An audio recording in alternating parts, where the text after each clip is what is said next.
everybody, and welcome to the Fandom Flux Podcast, episode 52. Gentlemen, we are in the second year of this podcast's run. The big two. Yeah. Since it's the terrible twos, does that mean we can all be dicks? This is a terrible ones, technically, but this is the second year that we've been running. I'm always a dick, so I don't think that applies to me. Yeah. So we're established now and shit. So, this is an established show. This has been going on for a while. I guess. Yeah, we have dynamics and everything. We have history and tradition. And inside jokes. Like Condom Depot. Remember that guy? Yeah. Yeah. That was a thing. That was... I miss that money. Yeah. Do you think that's a yearly type thing? Will they bring that back for this Christmas?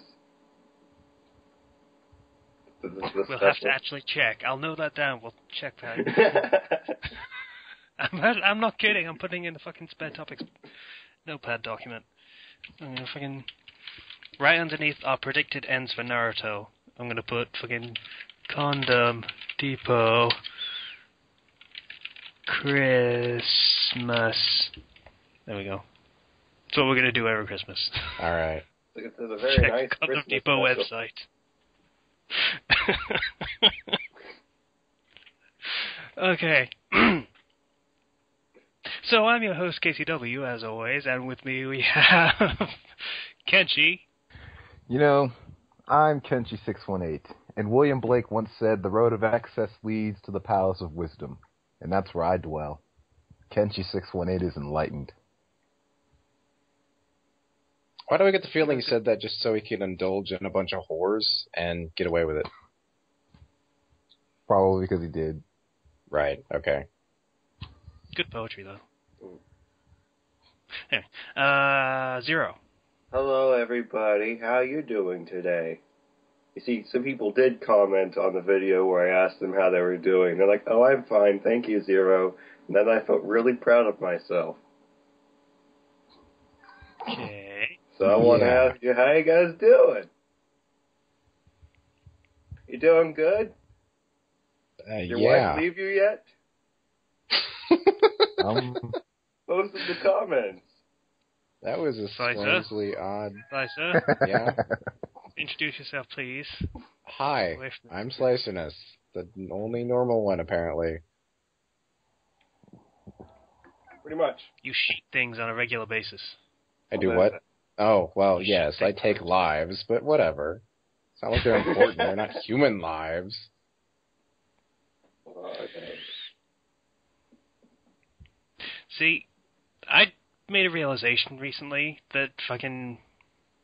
If I was to match anyone on this podcast to one of the Achievement Hunter crew, I would match Zero with Ryan.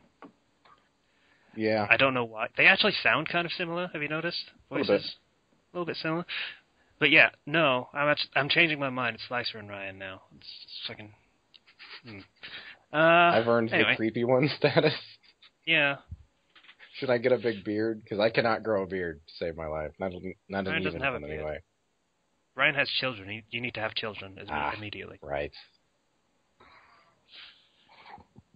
Anyway, that was a weird in-joke. And what we're doing. So, what are we doing? I guess, can I go first then, I guess? Oh, right, I forgot to say who needs to go. I've been up since 4 a.m. It is no longer anywhere near a.m. anymore, so sorry. Yeah, sure, go ahead, Zero.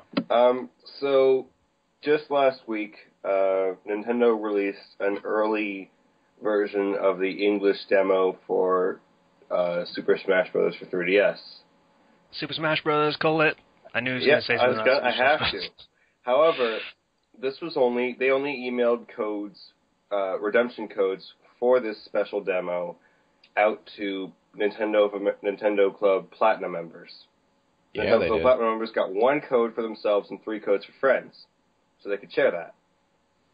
And this is an unlimited use demo. Like, the regular demo will have a number of uses you can play it, but this one was unlimited use. And early. Yeah. So, that goes out, and everybody just starts beating each other over the head trying to get these, like, codes. and people were still trying. Yeah, and people were still trying to get codes. One code went for $30 on like Amazon or like something. I don't know. But people are selling their codes, doing anything for these codes. Well, I managed to get one because Should we start begging you for your guest codes then? No, I'm not a Club Nintendo Platinum member because my Platinum membership expired recently. What did you have to do for that code, Zero? Well, I know a lot of people in the Smash Bros. Community, and one guy had some codes, and he was like, he posted a code suddenly in the Skype chat. He's like, "Quick, hurry, get it!" And just like, I had my 3DS out, so I was like, "Oh," and it was charging because I already did the system update, and I was like, "Okay," and I put the code in, and apparently that code, somebody on Facebook had posted their codes just for everybody to see, and that guy copied and pasted the last code into our chat, and he said, "Just do it." I was like, "Okay," boom, got it. When somebody posts a list like that, you're actually better off posting one of the middle ones, because people go after the last and the first. Well, he went after the last, and it worked. So I got a code. It came with 5 playable characters. You could play as Link, Mario, Villager, Mega Man, and Pikachu. And I have to say, this game is really good. Like, Link doesn't suck for once, which is weird. Like, he's super good, and Mario's super good, and like all the characters are super good, but Mega Man kind of sucks a little bit. Not gonna lie. Honestly, Mega Man sucks in most fighting games he's in. Marvel vs. Capcom, he is not my favorite character to use by any margin. Like, he's a super range. Also, Mega Man is kind of shit in that too. It's hard to get combos with Mega Man. He's just super ranged. His jab combo is his buster. Yeah, I hate that shit. Yeah, like, it's just weird. That is weird. So he's a very weird character, and knowing how weird he is, he's probably going to end up being top tier, but right now, I can't use him. Like, Villagers, though, you pocket Pikachu's Thunderbolt, and then what do you do now? Like, what are you going to do next? You just destroy everything. And Link freaking, like, kills things now, like no other. Good. So, and then Mario's combos are insane. So it's a really fun game. I really wish I had the full version, but at least I have an unlimited play demo. Barely got a code, just barely. So yes, yay! I kind of danced. How much of a close call it was? It was so much of a close call. Like I was dancing afterwards. I'm not terribly surprised to hear this. we were doing a video Skype chat, me and my Smash Bros. Friends, and I was just like dancing a little bit. I was just like, I gotta do this. This needs to be done. Because I was so happy. Zero has friends outside of us. That's weird. I have a Skype group with 18 people that I made. I have a Skype group with like 6, and that gets hectic sometimes. How the hell did you keep up with 18, 16? I can't remember what you said. Yeah, I have a Skype group with 4. Hi, guys. Hi. How's it going? I also run I also run the social convo that on Smashboards that we do, which has over 30 people, so it's okay. Anyways, on a note that doesn't sound like I'm bragging, I recently... Even though you clearly are. I recently updated one of my stories, and it's been a long time since I've written anything. So it was kind of hard to get really back into it, but I managed to do it. It was a World and Us, the Kill la Kill and Persona crossover I'm doing. I updated that. And that seemed to go down pretty well. I'm setting things up to change canon in a very interesting way. And change which canon? It's mainly Kill la Kill based canon. Okay. So did you use our patented tips, or did you use other ones?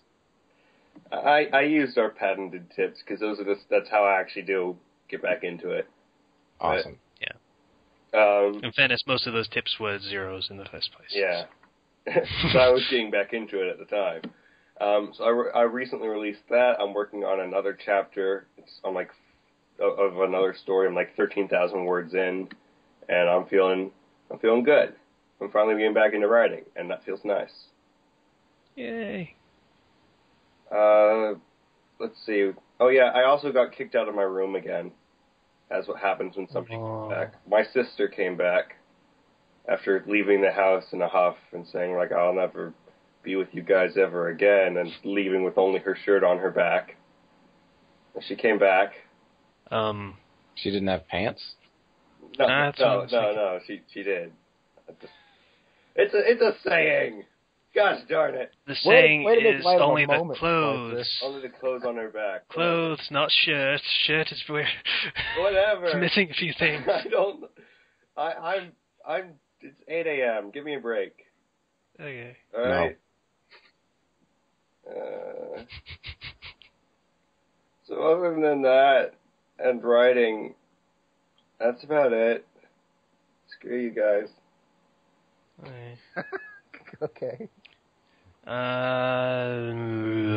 Slicer. Oh, hold on. Kenshi. Okay. Well, I'm ready now. When I said a second, I meant a second. No, we're moving on now. Kenshi. Shit or get off the pot. Okay. That's the saying, right? All right. I Well, first, don't know. mine will be fairly short, I think. I updated Less Than Zero DC Superheroes fic, shameless plug, yesterday. Yeah. And, let's see, very important situation in my life. History's strongest disciple, Kenichi, put out its final chapter this week. Really? Yeah. Huh. Wow. Holy shit. Yeah, it was pretty abrupt, seeing as how he was still a disciple when they ended it, but the way they did it, it was like, there was like the entire time Kenichi was an adult and he was writing the story of how he even started in martial arts. Oh. So, yeah, pretty much. It ended? Oh. Yeah. I heard it was going to end. Like, also, like, Tokyo Ghoul also ended, and that made me sad, too. So now everything's ending, and it makes me sad. The manga or the anime or The manga and the anime ends, like, next episode on Thursday. Sad days all around. Yeah. It's a new era. There's a crappy ending in Tokyo Ghoul, too. I'm pretty happy. It was a crappy ending in Tokyo Ghoul, too. It's just like, there we go. This character might be dead, he might not, but whatever. You'll find out later. Pretty sure he's dead, but you'll find out later. Just kidding, this is the end. History's Strongest Disciple, it feels like a jip, but it's also a good thing for me because they left it retarded open-ended. So you got room. I can do whatever the fuck I want. I can do whatever the fuck I want. I love it when that happens. When they just leave it so open-ended. If it's done well, like it's a satisfying ending, then yeah. Like, as a fan fiction writer, great. So I can do whatever the fuck I want. They didn't really kill off any of those disciples that are left or anything like that. So I can do whatever or the masters either, so I can do whatever the fuck I want now. Well, that's handy. I can do anything. In License to Kill, License to Ill, for you Beastie Boy fans out there. I guess Katsujinkin won then. Pretty much, yeah. Logically speaking. And if no one died. Yeah, that's the whole thing. Kenshi, unless they do a sort of a History's Strongest Disciple GT type thing.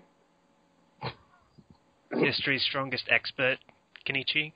Yeah. I believe that was a second stage after Disciple. Yeah, it is. I don't think they're going to do that, though. Yeah. Yeah, but you never know. From the way they finished it, they're not going to do that. Yeah, I haven't been keeping up with it as good as they should have. I'm like 100 chapters behind. I stopped when Mew got kidnapped. I stopped... probably the last time that she got kidnapped. I stopped after she was brainwashed, and then they freed her, and then everything was back and happy again. Yeah. I stopped between the brainwashing and the freeing thing. I stopped somewhere in there. Yeah. Because I stopped caring. Still a good series, though. Yeah, it's not Definitely bad. recommend reading. Yeah. But watching the anime is pretty good, too. My brother loves the anime. It's not the best animation, but it's still pretty good. Voice acting is pretty good. In the sub, yes. In the dub, it's okay, but I prefer the sub. A mixed bag. Yeah, kind of. I like Kenichi's voice in the dub. It's fitting, oddly enough. Yeah, but then you get one of the Ragnarok guys who has a British accent. Yeah. It's mixed, really. There are some good voices though. Yeah. But I like English dub still, because Apachai. And again, Apachai's good in any dub. Apachai, they gave him a deep voice, didn't they? No. The dub? No, they didn't. Sure. No, they didn't. A sort of gravelly voice, at least. No. They stayed pretty true to the Japanese. It's kind of hilarious. Oh, well. I have weird memory, apparently. But yeah, it's a good show, / series, / whatever. It's good. Yeah. Has its Ken story, so, just saying. Shameless plug, too. Not really a plug if I'm saying it. It's a plug. You're plugging for me, and I appreciate that. God knows I don't have enough.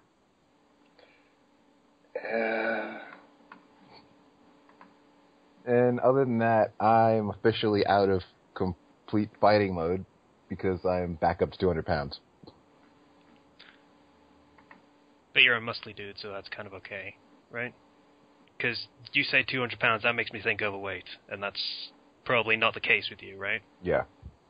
Yeah. It's just, I'm so irritated because I had to cut to 185 for nothing, and I'm pissed about it. Mm-hmm. I suddenly feel really small all of a sudden. I'm like 145. Hey, there's weight classes for you. There's weight classes for you. You weigh less. It's like super featherweight or something. Slicer, you weigh less than me and Kenshi. Yeah. That's weird. I could press you over my head, Slicer. How does that make you feel? That would be kind of fun, actually. All right, then. Wee! Why am I imagining this now? Like, because I'm providing sound effects. That's why. It's because last found out what we all freaking look like full body, so you can see it. Kenshi is holding Slicer over his head with like both arms is up and they're just running while Slicer's yelling, "Wee!" Ego. All right, I'm done. I wish we had fan artists. It was what we're doing this week. How did you forget what segment we're on? I was trying to remember whether there was anything I needed to link, because I forgot to do it. Oh. I don't think there was. I mean, I'm not going to link the last chapter of History's Strongest Disciple. Is there any way you can actually link that? Is that a licensed thing? Disciple... And I can link the wiki page or something. Slicer, are you ready to go this time? Can I go now? Are you ready to go? Yes. Okay. Right. The thing I was doing a second ago, when it was supposed to be my turn, was playing New Vegas. I decided to replay the game, and I played it again, my heavily modded version. It ran like shit, and it looked terrible, because I had installed a bunch of conflicting mods. Mm-hmm. Yeah, so I uninstalled all of them, reinstalled the ones I wanted, and started up the game and found that there was no text in the entire game. Yeah. Whoops. That's amazing. Yeah. I have no idea how I managed to do that. I mean, like, if the text was big, that means I messed up the... That means you have to reinstall it, because the text has probably been erased. Hell yeah. In fairness, it's a Bethesda tech game, so realistically, that could just be a regular bug in the game. Yeah. It disappoints me that you're actually probably right. I've gotten used to it. I still love Bethesda, though. It's actually Obsidian in this case, but it's that tech, so yeah. Right, yeah.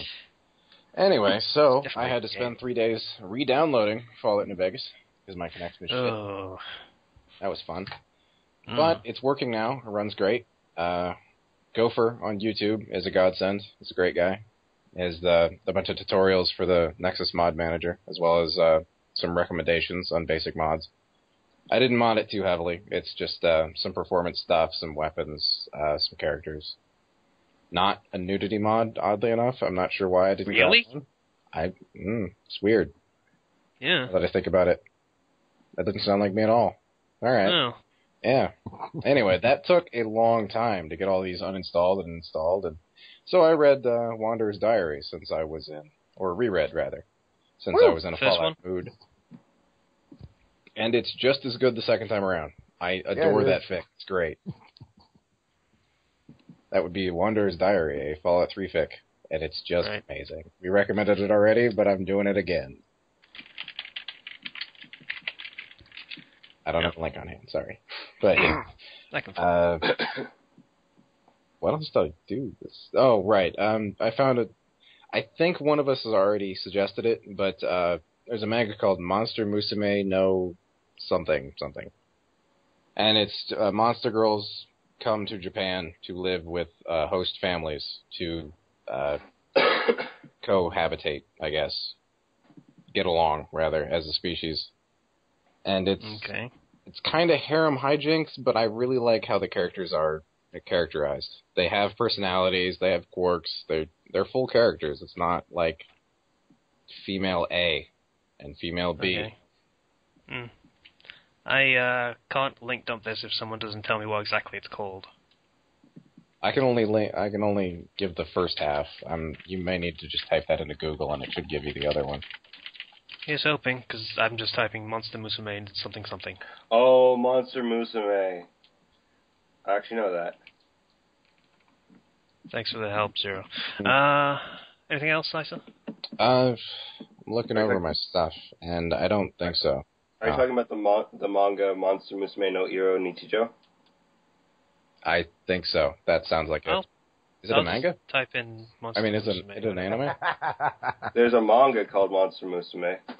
I know that. I misspoke. Is it an anime yet? Or I know they mentioned animation adaptation. No, but I think they'll be getting one probably in the spring. I don't know. That'd if they're...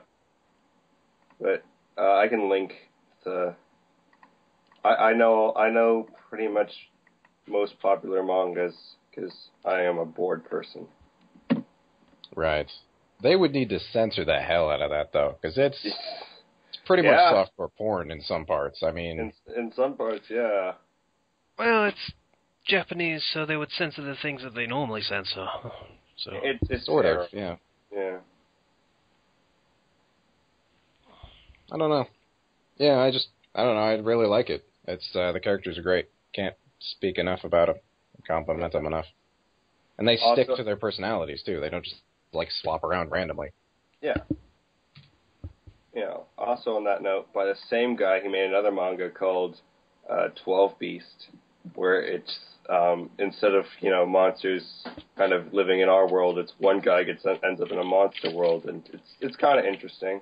He's a ninja. Okay. I'll have to check that one out. Yeah. And you probably need to link that or something. Yeah. Slicer? And that Anything was it, else? pretty much, I believe. That was it? Yeah. Okay, my week. Oh, hang on, I'm looking at the wrong thing. Yeah, so, first, I have a lot of hours at the fucking charity shop for the next few weeks. For the next 6 weeks. Sorry. I'm covering 3 different people's shifts.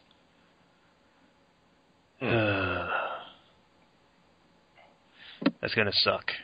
And you volunteered to do this? Why? Well, I was only doing Friday mornings before, which is the most boring shift of the week. And I volunteered to do anything else. Well, any other hours that they needed me to do. I said, okay, I can do whenever. And they said, okay, you need to do this, this, this, and this, and this, because no one else can do them. So, yeah. Whoops. Yeah, that was a mistake. Oh well. So that's going to be fun for the next few weeks. Luckily, there's nothing that covers fucking recording time, so yay, we can do this every week still, and it doesn't affect my schedule at all. What else happened? We should probably talk about this. Notch sold Minecraft for $2.5 billion. It's a lot of money. Yeah. Yeah. Yeah, people are pretty much throwing a shit fit about this because apparently Notch was some sort of titan of integrity or something for making a good game, I guess. Honestly, money. It kind of is important in this world. Yeah, I'll be honest. I don't really get the backlash. Once again, I basically wrote an entire statement for this whole situation, and I'm saying he sold it for $2.5 billion. Good for him. He created something that's entertained tens, maybe hundreds of millions of people. Basically, he created an entire job market for the entirety of the Let's Play community. Brought families together, inspired a shocking amount of creativity in the people that play it, and now he can sit back and do whatever the fuck he wants for the rest of his life.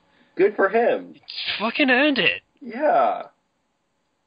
I don't understand why you gotta be upset. Oh, he's a sellout. Come on. What, you're creating this whole thing. What are you gonna do with it? You're gonna sell it so you can finally relax. People won't have to bother you so much about everything related to Minecraft. You know how many emails he probably gets about Minecraft? Oh, I don't even want to think about it. Yeah. Hundreds of thousands easily. I mean, there's always patches and updates that need with all done. with all the people. Yeah, I can pretty much guarantee that he had his personal email address in the early days as his email address. Can you imagine how that blew up when this game did?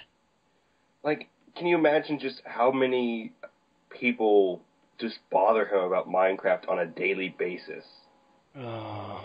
Like, I mean, honestly, for a few $1 billion, I could give that up. I could be like, okay, I don't have to deal with everybody talking to me about Minecraft all the time, and I can now relax with my billions of dollars. That would be nice. Yeah. It's not like he's poor to begin with, but, you know. Yeah. I don't think he even expected it to get this big when he made it. But it is an amazing thing. Like I said, it brings families together, basically breeds creativity, so it's an amazing thing that he's built, and fuck it, he wants to sell it for $2.5 billion. I want to thank him for making the fucking thing. It's genius, even. Basically made a Lego game. Pretty much. That's brilliant. Incredibly obvious in hindsight, but that's fucking hindsight for you. So, good job, dude. You're a fucking billionaire now, I guess. Congrats. Yeah. So, the other thing I did this week... We're recording this on Tuesday, the 16th of September. People might recognize that as the day that Naruto Ultimate Ninja Storm Revolution came out. Yeah, people shouldn't buy that game. I'll rephrase. If you have played other Naruto games, like the mainline Ultimate Ninja Storm games, don't buy this game. How many superlatives do they have with that name? Okay, first there was Naruto, the anime series and the manga. Then there was Naruto Shippuden, which is also on the game's title, so it's Naruto Shippuden. Then there was the Ultimate Ninja series, which was on the PS2, I believe. I like that. And then they made the Ultimate Ninja Storm series, which was basically just retelling the anime.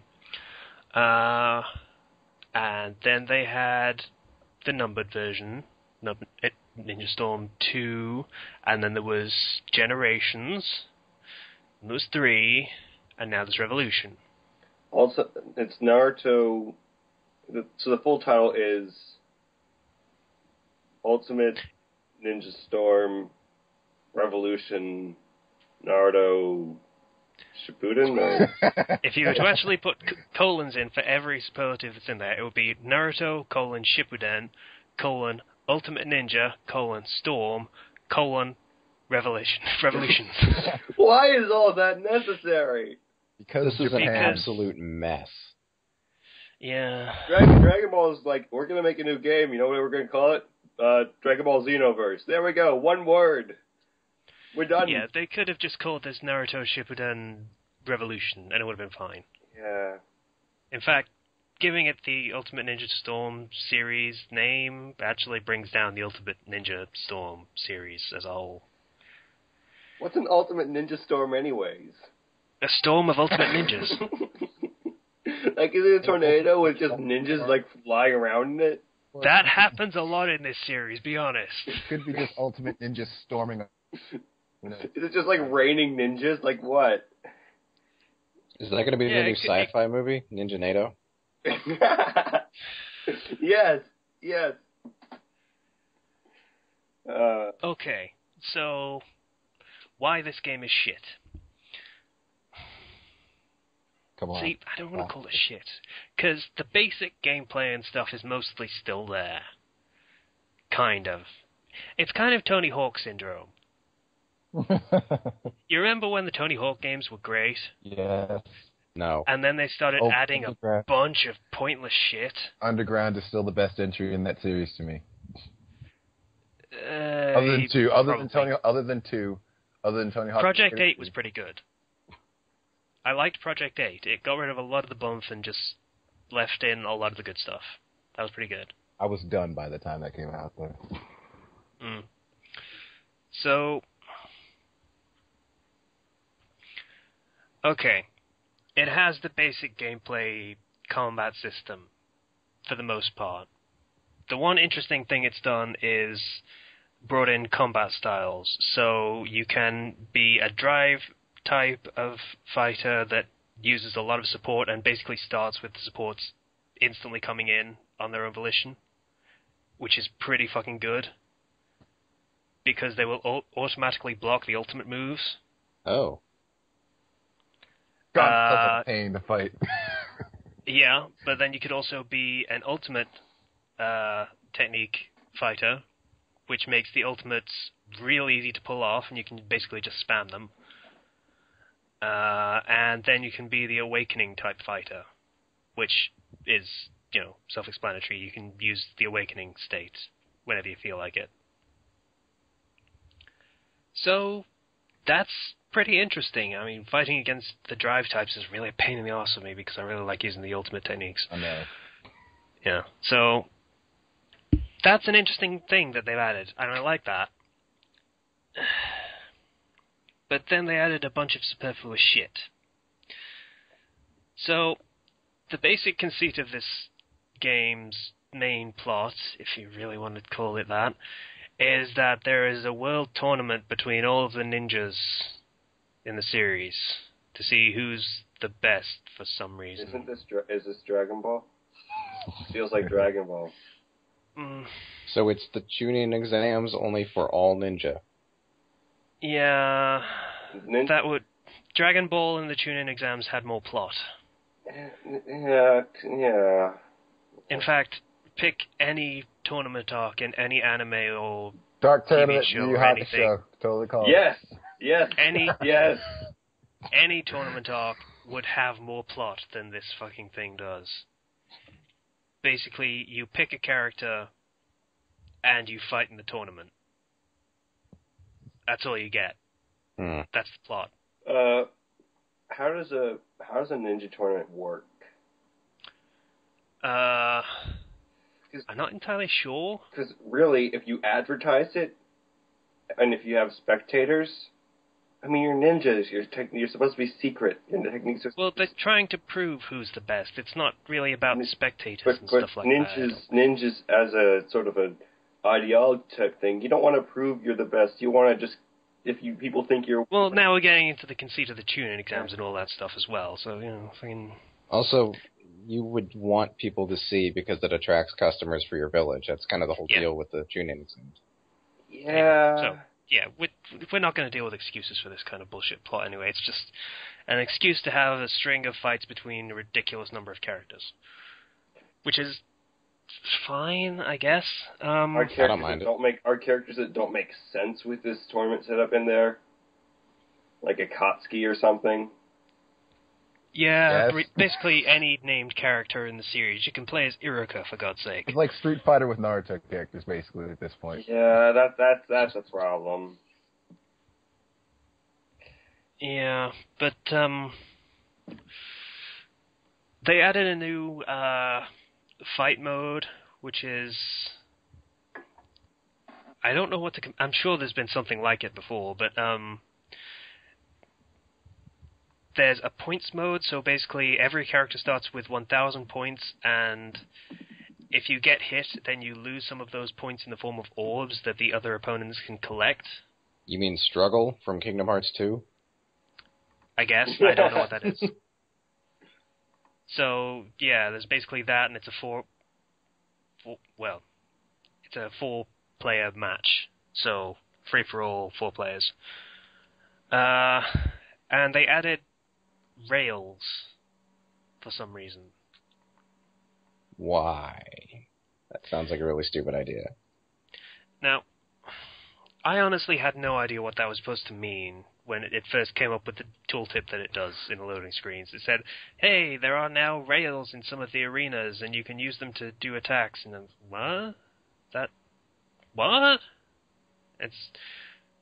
Basically what it is, you run up to a rail, hit the left bumper, and you fly up into the air and do an attack on the whole of the field or something. It's really dumb. I'm just looking at the trailer for Ultimate Ninja Storm Revolution, and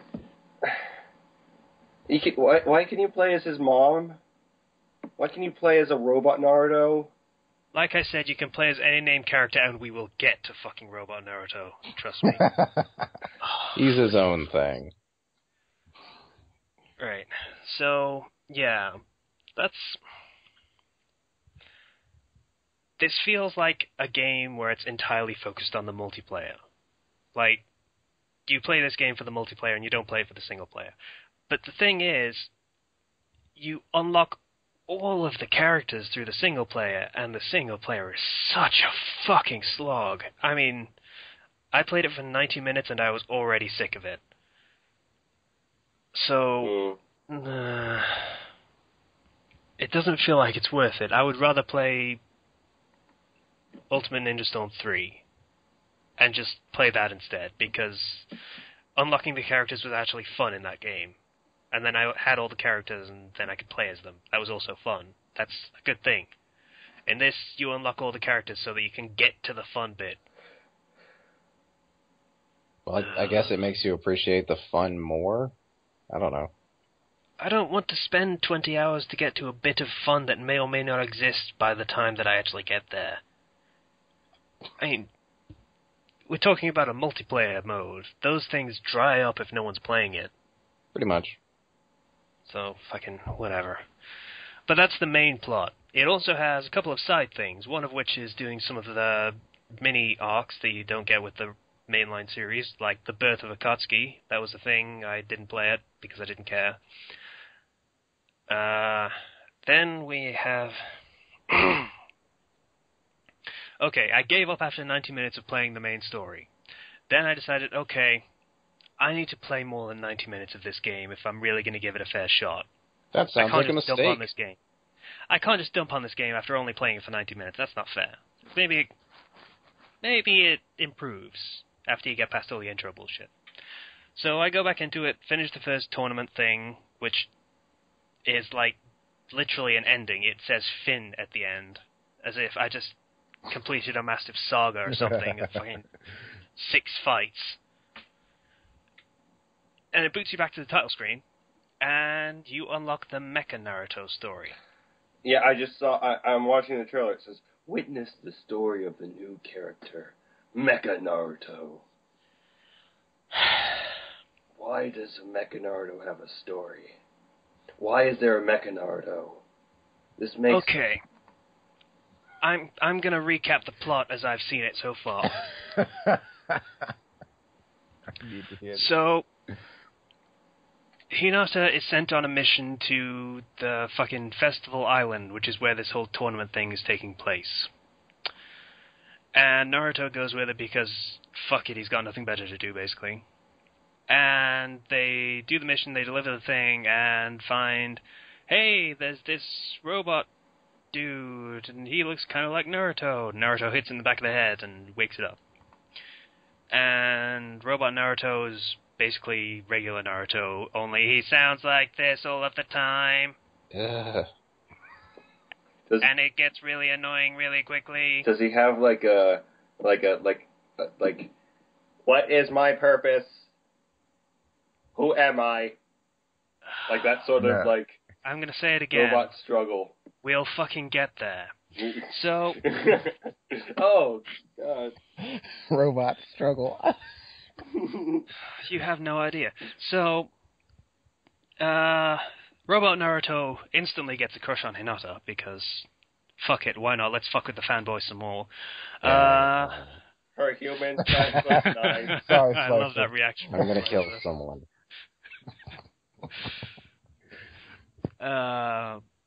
And they talk about how he's forgotten who he is and why he exists. I called it! Because his memories, which are stored in the mental stone... What? There is a mental stone. The mental stone happens to be broken. There's a piece missing from it. And, wouldn't you know it, the prize for the Ninja World Tournament happens to be something called a mental stone.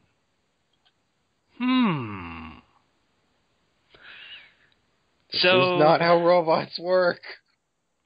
I must go in the tournament to get stoned. Someone was fucking stoned writing this. No, someone needs to get stoned in the physical sense for writing. Okay. Do you love it? So we have the basic outline of the plot going on in here, okay? They're gonna enter the tournament as a team and fucking fight to get the fucking mental stone so the fucking robot can get his fucking memories back, because why the fuck not? And so they go back to the Hidden Leaf with the robot, and all of the villagers and stuff see the robot and think, wow, that thing looks fucking weird. It's kind of creepy looking. It is really fucking creepy looking. Ugh, it's gross. It's got really fanged teeth and, well, teeth facsimiles, I guess. It's really gross looking. And he's like, oh, I'm being ostracized and stuff. Yeah. And let me get there. And so the new team, after some bickering between the two Narutos, fight and win the first round of the tournament, and yay! And then the next round's just two people. You can't have a three-man team for it. So Hinata drops out, and Robot Naruto starts to get bothered by how all the villagers and all of Naruto's friends don't accept him. How they don't acknowledge him and accept him. And he decides he wants to be accepted. He'll make all of those villagers see him for him. Is he going to become is he going to become the... Hang on. I actually quoted it to Slicer earlier, and I've forgotten what it was. Should still be here it is. No matter what... Sorry, I'll do the voice. No matter what, I will make everyone accept me. Does he Actual quote from the game, by the way. Does he make a robot army? I will become the Hokage. Rokage. Rokage. I will become the Mechakage. So, this is the point where I start losing my shit. And I just want to stop. And this is the point where somehow the robot does the mind transfer technique that Ino does. Because why not? And swaps the Narutos. So robot Naruto's in real Naruto and stuff. So this was all just an excuse to put real Naruto in a robot body. Basically. And, yeah, funnily enough, the straw that broke the camel's back, as it were, was not the whole, I will get everyone to accept me thing, or the mind transfer technique thing. It was, you then start playing as Naruto in the robot body. And the movement mechanics on the overworld is kind of a pain in the ass normally in these games. But now robot Naruto walks everywhere. Now, when I say walks everywhere, I mean step, step, step, step, step. Why would you do that? Yeah, it's really stupid. I realize he's a robot. He's a robot ninja. You beat the game, so we're gonna take away your running mechanic. It's so good.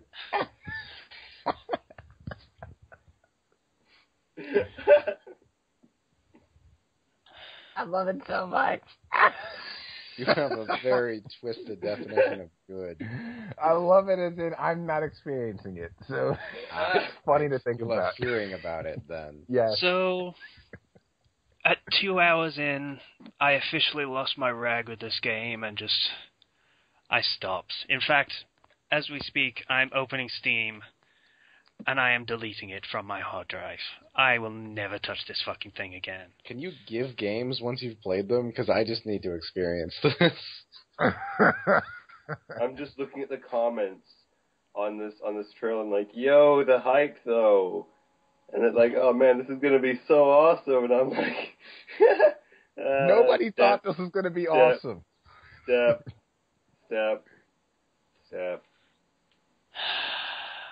I hate this fucking game. I am actually surprised by how much disdain I have for this game. Okay, I was honestly hopeful for this to be okay. I mean, Generations was okay, and that was an off year for it.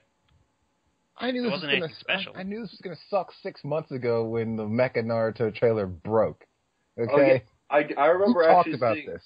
I remember actually seeing the Mecha Naruto. I remember that, and I just remember thinking, this is not going to turn out good. I just thought it was going to be some dumb bonus character or some costume or something, but no. They made a big thing out of this. Can you imagine if they did if Dragon Ball did like an android Goku? Like, no. I don't know, he'd be just as fat as he normally is. It would just be like, we've made androids with your DNA now, but last time it was with the DNA of everybody. Now here's an android with just your DNA.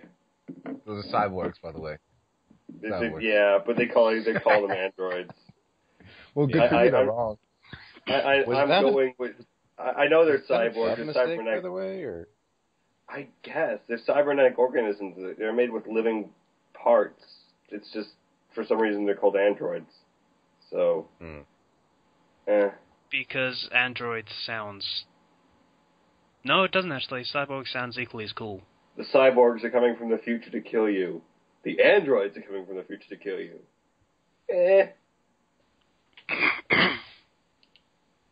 Anyway, yeah, so that's my review of that game. Don't buy it. Don't buy it. Don't. I've changed my opinion from what it was earlier when I said it might be okay if you've never played a Naruto game before. No. Start with the good ones.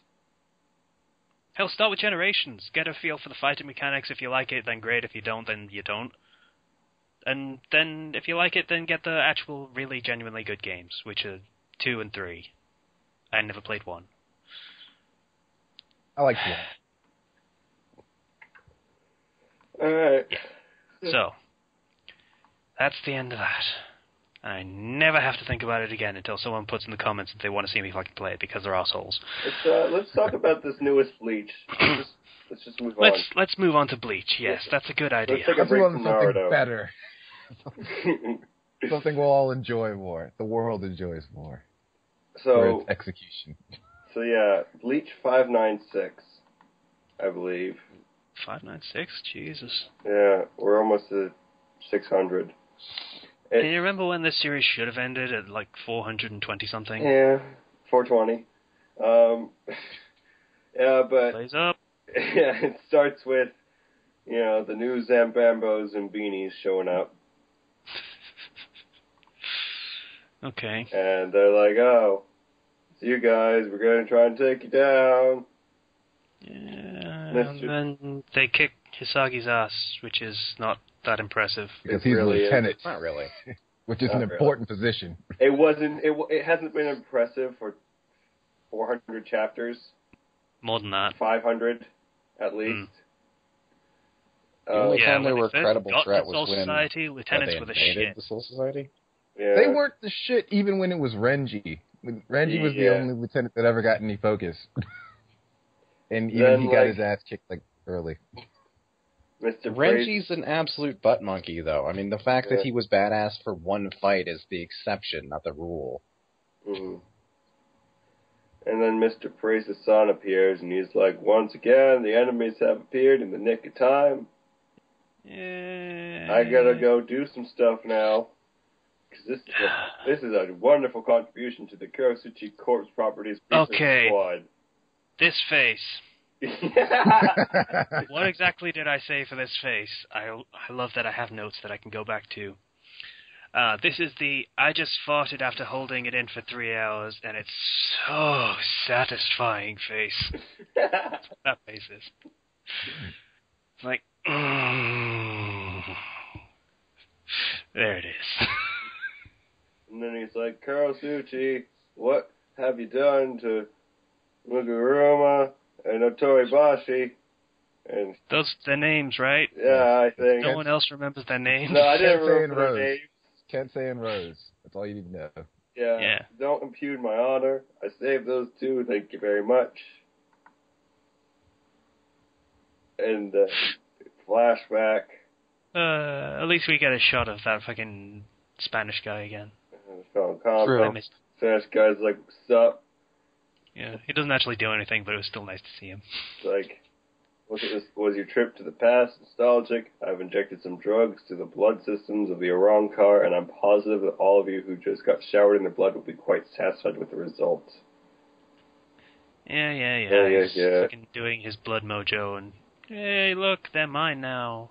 Well, okay, we have a response face from Zombie Girl Dude. Yeah, he's like, the amount of blood required depends on the subject's reatsu. If the reatsu is low, it's a single drop, but if it's high, then... Yeah, Kuretsuchi figures out the technique, and he goes, "Am I wrong?" And Dude Girl goes, like... He's like... It looks like someone trying to do, like, bedroom eyes, but they have crazy eyes, so it doesn't really work. He's also like, the reason why these guys are all of a sudden black is because you had to put so much blood in them. Yeah, we don't really need the details. He figures out the bullshit and it works. Yeah, but now we know why they're black. Because they're Japanese zombies, not Western zombies. Yeah, that's the case. Yeah, no one really gives a shit about the details.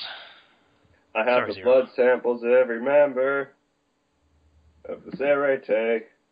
I can just replace the blood with the blood I've developed, so by using this drug... Is he just going to read the whole script? Your zombies are my zombies. He might. Ha ha ha. And then she's... Okay, so this whole blood thing was creepy when I first read it, but now this totally makes sense to have blood samples of the military forces. That kind of makes sense. Yeah, it kind of does, because he's kind of like researching for the sake of everything. I'm pretty sure he didn't get permission to have it either. I'm pretty sure just no, but they definitely have for the medical corps and stuff. So it makes sense that they would have it, and that he, as a captain, would have access to it. Thank you for your time. I like to think he just took his own. Then he's also a possibility. He's like, the chance of him actually asking for it or getting permission, it's pretty small. Basically, zero. Kurosuchi's is just like, hey, I know how to do your zombification thing, so I figured it out, and now your zombies are mine. Now you can get stabbed in the chest. Bye-bye. Yeah, pretty much. See, that's the theme with all of his fights. It doesn't matter what your power was. I figured your shit out, and now I'm going to steal it. Yeah. Done. Bye now. See ya. Torture time. Why must you always play with your food, Kurosuchi? that's and he's like, I do everything for the sake of the Gote 13. and he's like got this magnificent sort of like white background with the shadows on his back, like he's like Sunset. into the sun. Okay, yeah. See, he's not wrong. I have something to say about it. He's not wrong, and this is actually a surprising, insight into Kurosuchi, whether he's lying or not. Because it's true what he's saying, that he's actually doing it for the Gote 13, whether that's just for his sake so that he can maintain a position or not. Doesn't really matter. But then Byakuya says that's absurd. I'm going to remind people that Byakuya was the one who was going to kill his sister-in-law for the sake of maintaining the law of the Serete. Yeah. I think when he's saying that's absurd, he's talking about Kurosuchi and his devotion to the Gote 13. I actually forget what mine said, but it was like it was some really word nobody's going to use. It was just like, you're lying, bullshit. Yeah. It's not like he's saying, oh, you protecting Serete, that's absurd. It's more like it's absurd that you want to protect the Serete until your last breath. Okay. Yeah, that's how I read it. That could have used a little bit more context, but yeah okay. And then the hearts appeared because Love Guru. Pepe the Love. Pepe the Love is taking sniper shots. Pepe the Love. I need to make sure my voice goes nice and deep for this, so we can do the voice again. He's just in his diaper being Pepe the Love. Even Gigi's zombies can't resist my love. And then he gets punched in the face. I'm weirded out.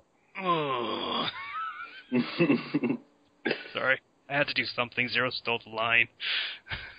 And then Kurosuchi's like, my zombies don't know the meaning of love.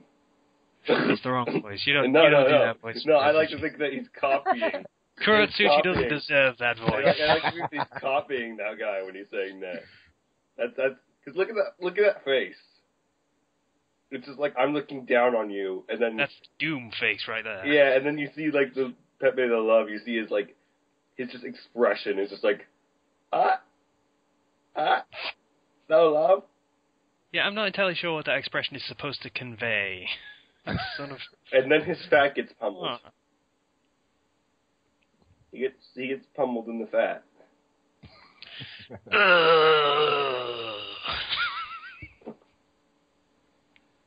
I'm just going to do the sound effects because Zero stole the line. Right.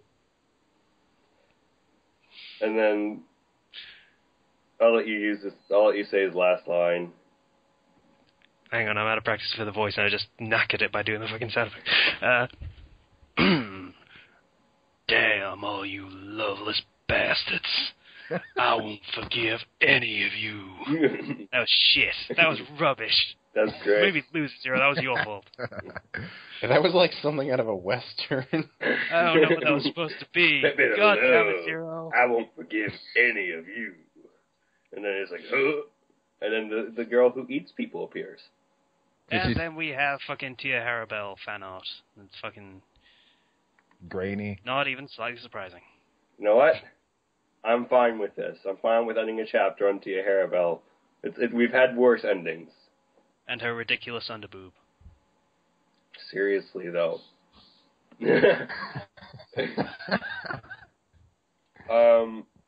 So that was Bleach. It's basically, hey, Kurosuchi can do everything again, and you all lose. Yeah. Now let's get to the interesting one, shall we? Oh yeah. That what you call it? Is that yeah? All right.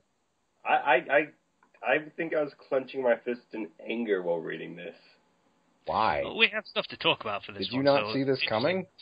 I did, and that's what disappoints me. So Naruto 692. By the way, this chapter is called Revolution. That had to have been fucking planned, and I am more mad about that. Yeah, it comes out, the day that we're having, the Revolution game. You know why? Because there is absolutely no fucking reason to call that game Revolution. None at all. Not a single reason. It's just fucking Dance, tie-in for a chapter Revolution. type. That doesn't even make any sense either. Like, ooh, the manga chapter is called Revolution. I better buy the game. Yeah. Doesn't make any sense. So basically, it starts with everything is up to you guys. We're gonna. Hang on, no, we're not there yet. We have this nice, lingering, happy ending shot that we get to reflect on.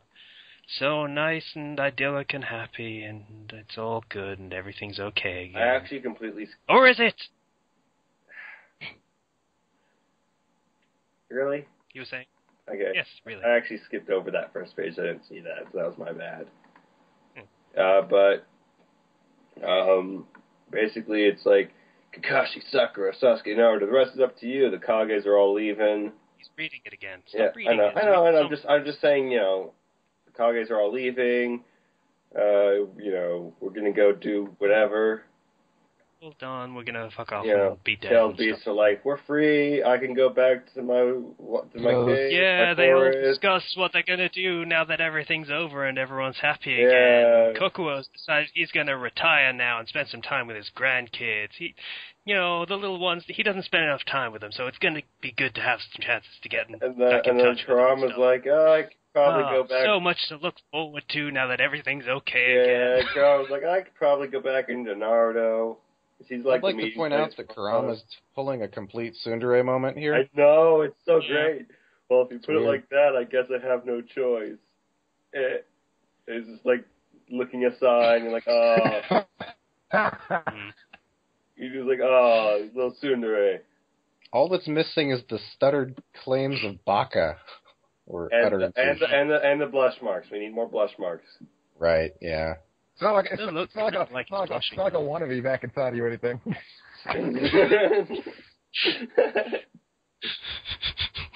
Dude, that's actually kind of gross.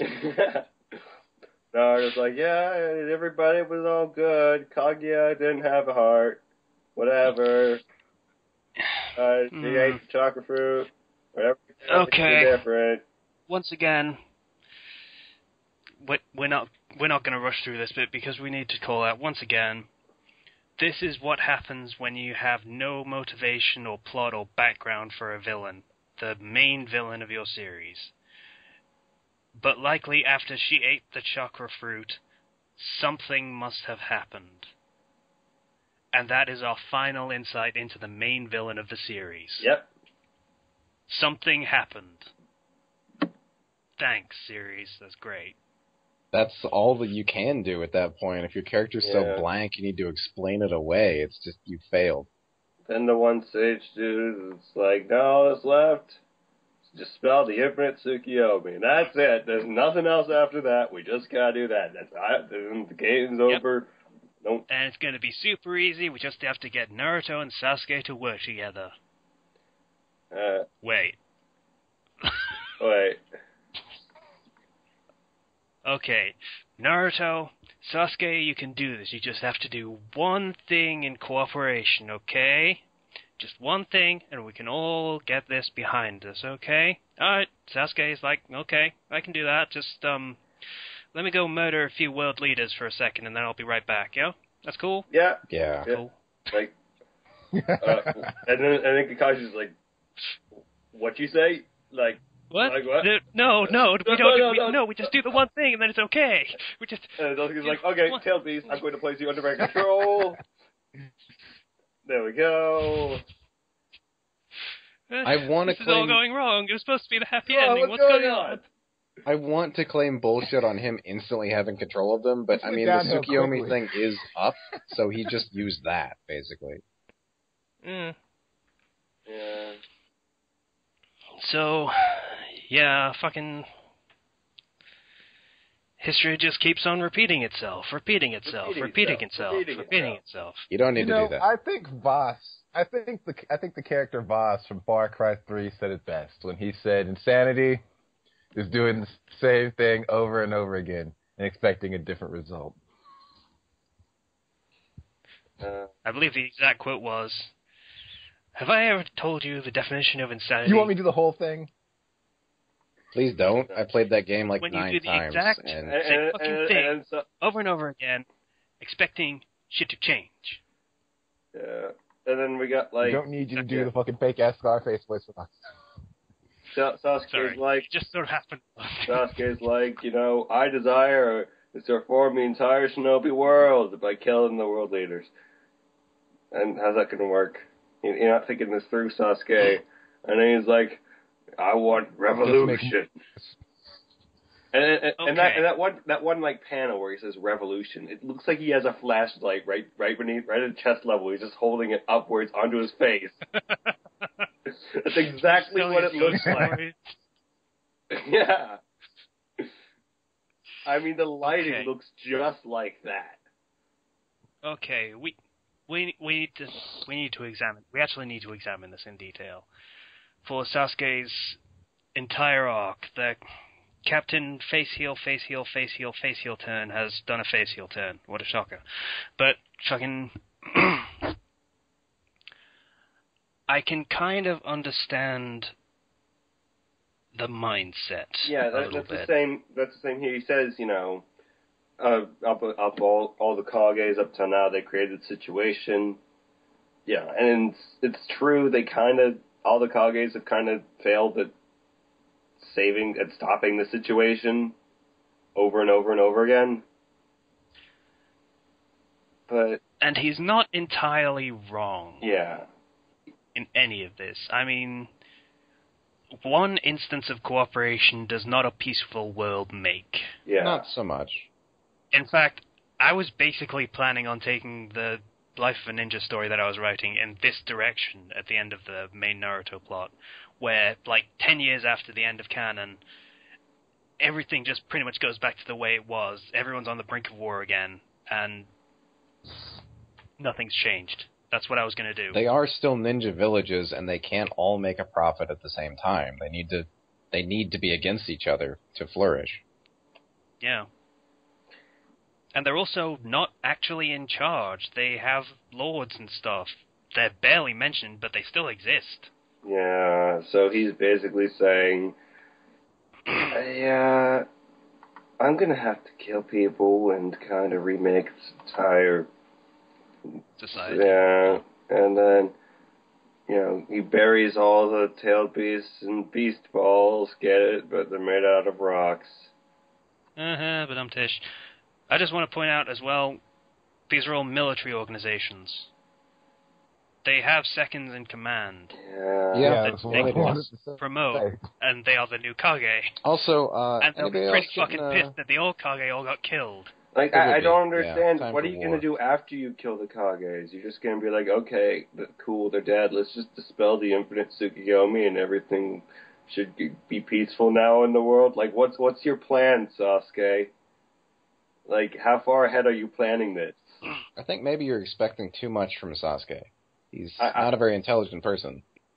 He's never been the brightest bulb, so it makes sense that he would come up with a dumbass plan like this. So I can understand the mindset, and yeah, I really should have seen this coming. I'm surprised I didn't, actually. Then they bring up the Ashura and Indra thing again. Because that was so important. I think I don't even remember the Ashura and Indra thing. That's how brief it was for me. We couldn't just let these characters and relationships stand on their own strengths. We had to bring in some fucking metaphysical bullshit of how they're reincarnated from ancient mystical people or something. Well, speaking of that, I'm actually kind of happy that Sasuke's like, fuck you, I'm not reincarnated, I'm me.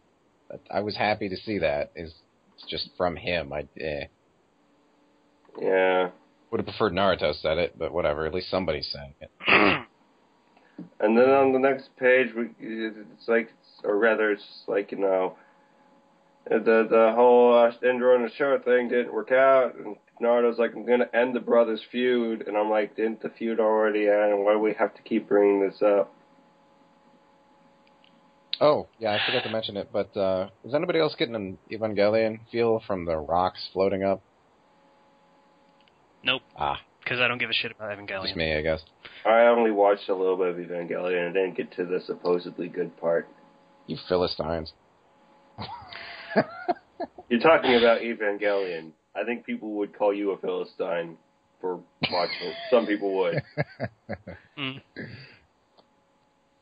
No, you don't call him a Philistine. You call him a pretentious knob. Right, that's it. Yeah. So, yeah. Predictions for the ending. I have mine. Anyone else have one? How's this going to turn out? Either Sasuke dies, or they just are like, Sasuke's like, okay, never mind, I'm not going to kill the Kages. I have how I want it to turn out. Which is? Sasuke gets a Rasengan to the face and dies. Like, his entire head messily explodes, and we get, like, a full two-panel big spread shot of it. From, like, 3 different angles. Yes. I want an above shot. replay on this thing. I want an above shot of his head exploding. We'll see. Downward shot of the fucking spinal cord. I see it ending 3 different ways. 1, okay, I have killed him. 2, okay, I'm sorry, this was a bad idea. Naruto, maybe we can still work this out. And he's like, okay, cool, I'll be your friend. Or 3, they both die. See, the both dying thing was foreshadowed, but I don't see the author having the balls to actually follow through with his foreshadowed plot. I feel like he's I feel like at this point going to be locked in epic godly battle and turned to stone during the course of fighting. That's pretty epic, but it's not going to happen. I don't know. Well, 1, that's stupid and asinine, but, I mean, it opened the door for crossovers, I suppose. Stupid and asinine is kind of this series' bread and butter, so... Then my prediction is that he's going to try one more time to include Sakura in proceedings. So it's going to be Naruto and Sasuke fighting to the death, and they almost kill each other, but they're both pretty much incapacitated. And then Sakura can save only one of them because her reserves are shitty. You know what I find problematic? It's that Sasuke and Naruto are both kind of stupid. So you can't have a character say... Really? Yeah, I find that problematic. And specifically for this part, and throughout the entire series, of course, but this part, it really upsets me that you can't have one character just say, Sasuke, what you're doing is dumb. What are you going to do after you kill the Kages? Think this through. Come on. But no, it's just even the most basic prediction of what would happen. You kill the 5 Kage, all the villagers are pissed and want to blame someone for the deaths of their leaders, and they are going to blame Sasuke, who is from the Leaf Village.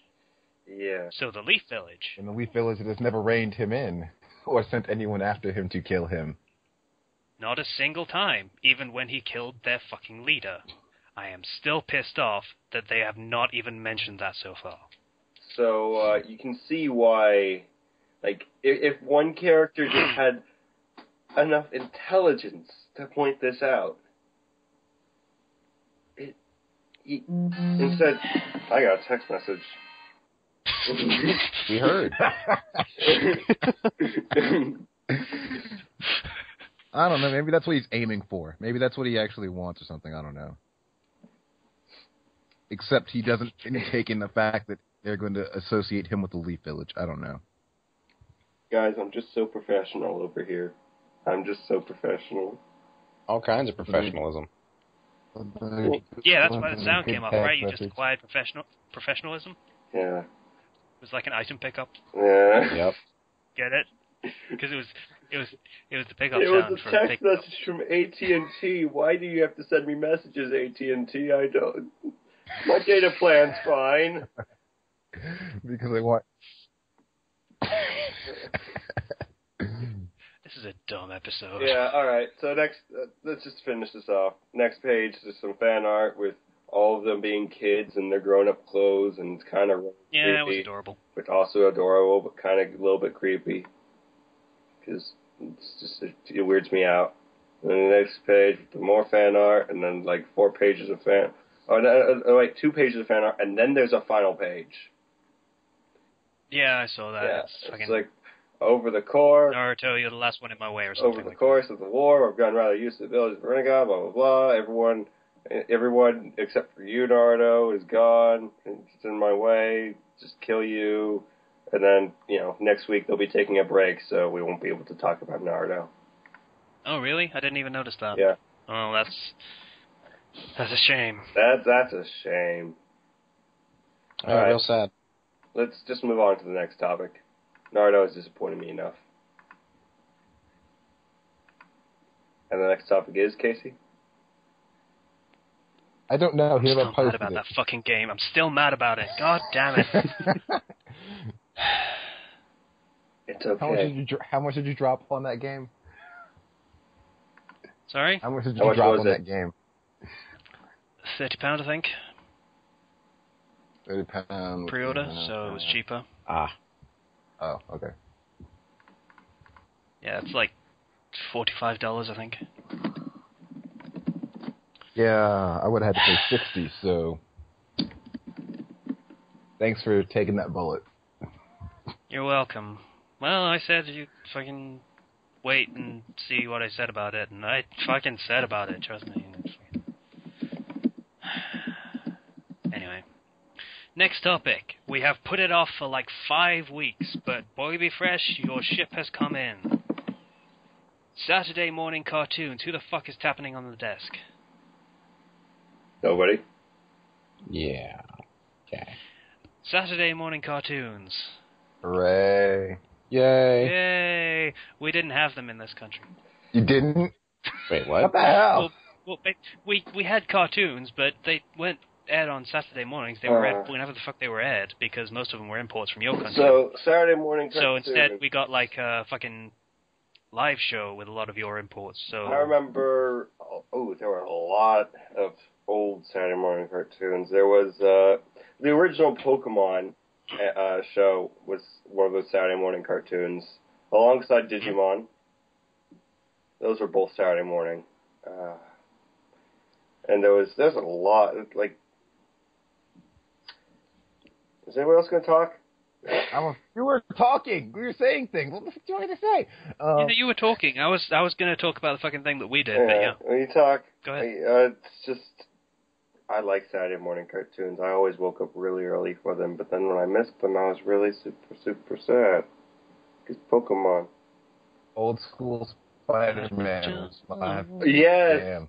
Old school Spider-Man, yes. The old cartoon. I still remember the theme song for that. It was great. I don't want to sing it.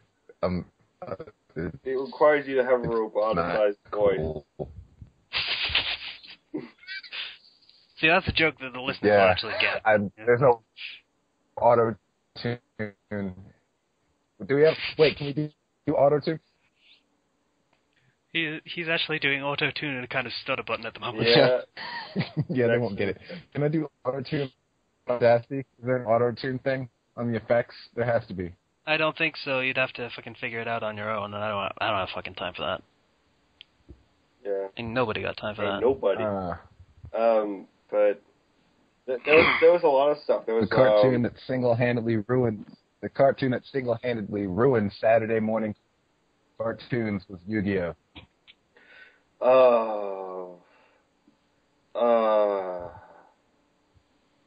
I'm going to say that Yu-Gi-Oh! Single-handedly ruined Saturday morning cartoons. It kind of did. I liked Yu-Gi-Oh! Actually. We're gonna play. We're gonna play Yu-Gi-Oh! 3 times in the morning for our Saturday morning cartoons, and then we're gonna play Yu-Gi-Oh! GX, and then Yu-Gi-Oh! This, and then Yu-Gi-Oh! That, and then Yu-Gi-Oh! Yu-Gi-Oh! Then Yu-Gi-Oh! The Yu-Gi-Oh! series. Yu-Gi-Oh! I don't. You know what I liked? I can't remember if this was a Saturday morning cartoon, but Batman Beyond. Yes. That was a Saturday morning cartoon. Yeah, that was. Yeah, okay. I watched that long after it was aired on Saturday mornings. I watched that like 2 years ago. It's pretty good. That was a lot of fun. That was a good Batman show. It had a great opening theme, and the premise was really cool. You know what? Shut up. But I heard you make a sound. I was like, what am I going? Yeah, for the fucking opening theme. Yeah. No, kid me thought it was awesome. All right. Okay.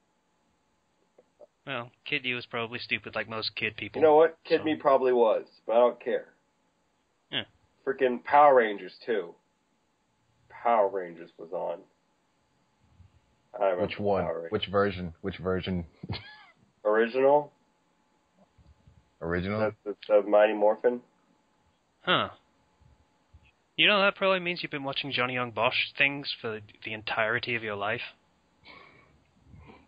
Oh my gosh! Nah, it's fine. Maybe that's why I love Johnny Young Bosch so much, because he was with me in spirit throughout my entire life. He does have an amazing sounding voice. There was a Men in Black cartoon. You guys remember that? Yes. No.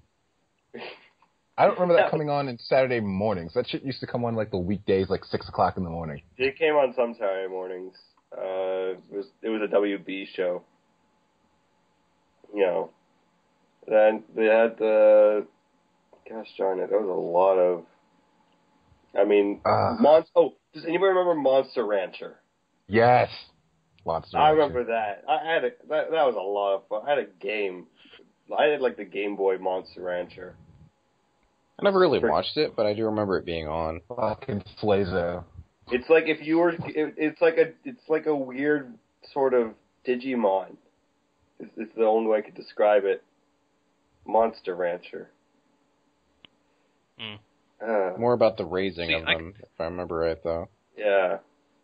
Yeah, I can't really contribute much to this conversation because I don't know what cartoons were Saturday morning. So Spider-Man. Is this specifically Saturday morning, or is it a morning cartoon? He said Saturday morning cartoons. Well, that's what the topic was. I don't know. Casey, what are you looking at as far as contributing to this conversation, since you didn't technically have Saturday morning cartoons? Ninja Turtles. Well... Ninja Turtles. Hero Turtles. I remember that. They call it Hero Turtles over in the UK. Seriously, why? Why? I don't know, fucking parental concerns boards and shit like that. Freaking... Oh, it's the X-Men animated series. Remember that old thing? I didn't like it. Racism was too prevalent in the X-Men world for me to enjoy it. Yeah. X-Men Evolution. There was racism overtone. Oh God. Your connection's kind of pooping all over the place. Remember? I'm tempted to try and cut that out and put it at the end of the episode. But his audio's going to be fine. So people can understand the racism overtones. I don't know what to do then. There was the Aladdin cartoon. Oh, the Aladdin that was cartoon. good. That was interesting. It was good. Yeah.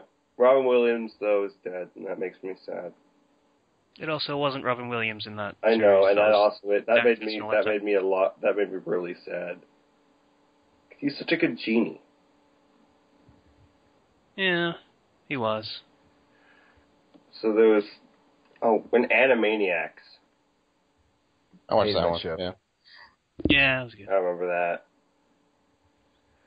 But honestly, out of all these, which one would you guys say is the best?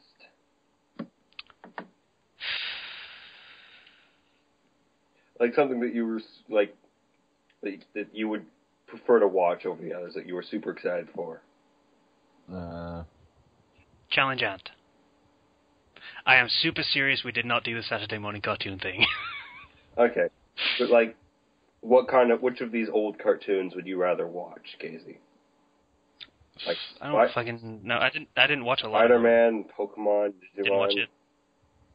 Didn't watch Digimon. Pokemon, in hindsight, was a bit rubbish. In hindsight, yeah, but at the time, I can't see it, and I'm trying to look at it through my 8-year-old goggles. What the fuck sat me down in front of that TV? Okay, yeah. When I started, the first episode of Pokemon I fucking watched was Cinnabar Gym. Which one is that? That was Charizard versus Magmar, where he flew into the fucking moon and drew. Mm-hmm. Yeah. That was a good intro to the fucking series, let me tell you. I started actually with the first episode because I was super excited for that. Like, every morning when it would start, I would just, get in front of the TV and, maybe try to sing along a little bit at the beginning and realize I don't know the lyrics and then stop singing because I suck at singing.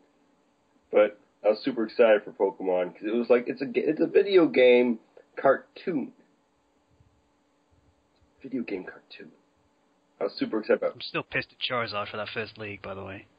Yeah, that was a... When he would fight the fucking Pikachu. I mean, it was so sad on that fucking Pikachu. He was trying so hard, and Charizard was fucking not interested. Losing the fucking match. If you want to fight strong people, then fucking win so you can fight stronger people. Jesus. Yeah. Fucking Charizard was fucking lame. Not in the... he got better, but at first, yeah. He got better. He was actually pretty great in the Pokemon Origins animation they did recently. I did not bother watching that after the second episode. The one with the... You mean halfway through it? Yeah, halfway through it. Yeah. It had I didn't care after the fucking Lavender Town. It had a pretty decent ending. I mean, it was kind of like rushing the entire Pokemon game in 3 episodes, but it was a good 3 episodes. I thought it was 4. It was 4. Or whatever. I don't care. It was pretty good still. Fuck counting. We don't need that shit. I don't need counting. Can't think of which one I thought was I don't want to be like everyone else and say Pokemon. I think we should disqualify Pokemon from the conversation. All right. Out of okay. I need more names then because, like I said, I still Ninja don't Turtles. know which one's which. I don't even remember Ninja Turtles, so it's Turtles. forgettable for me. It's just like, here's some more Teenage Mutant Ninja Turtles. Teenage Mutant Ninja Turtles. This one. Here's a version of Teenage Mutant Ninja Turtles where they go to the future. Oh wait, there was an episode of like Power Rangers. I think it was like the Space Ranger series where they fucking crossed it over with the Teenage Mutant Ninja Turtles thing at the time. That was weird. I'm not surprised at all. Oh, I just thought of an old time cartoon that everybody loves. Are you guys ready? What? It's a little thing I like to call Sonic X. Fuck that cartoon. Gotta go fast. Yeah. No, that cartoon because it had Chris in it. Oh, Chris Thorndike. Super Mario Brothers You were cartoon. such a lame piece of shit. Super Mario Brothers cartoon. Oh. Super Mario Bros. Super Show? Yes. You know what? Again, video game cartoon. If it's a video game cartoon, I liked it, but that was pushing it. That was really pushing it. I have the DVDs. I've seen parts of that, and I'm just like, nope. Like, I remember I was I knew somebody who had those DVDs when I was younger. I was like, cool, let's put those on. And then I was like, why am I watching this? This is not, no. The DVDs cost $3. Yes, but why? Why would you even make, like, every time you try to bring Mario to some sort of medium that's not a video game, it usually turns out bad. Really bad. Then you have to give him dialogue and character, which doesn't work. Not so much. I mean, the CDI Mario alone, and even if you just look at the Super Mario Bros. Movie.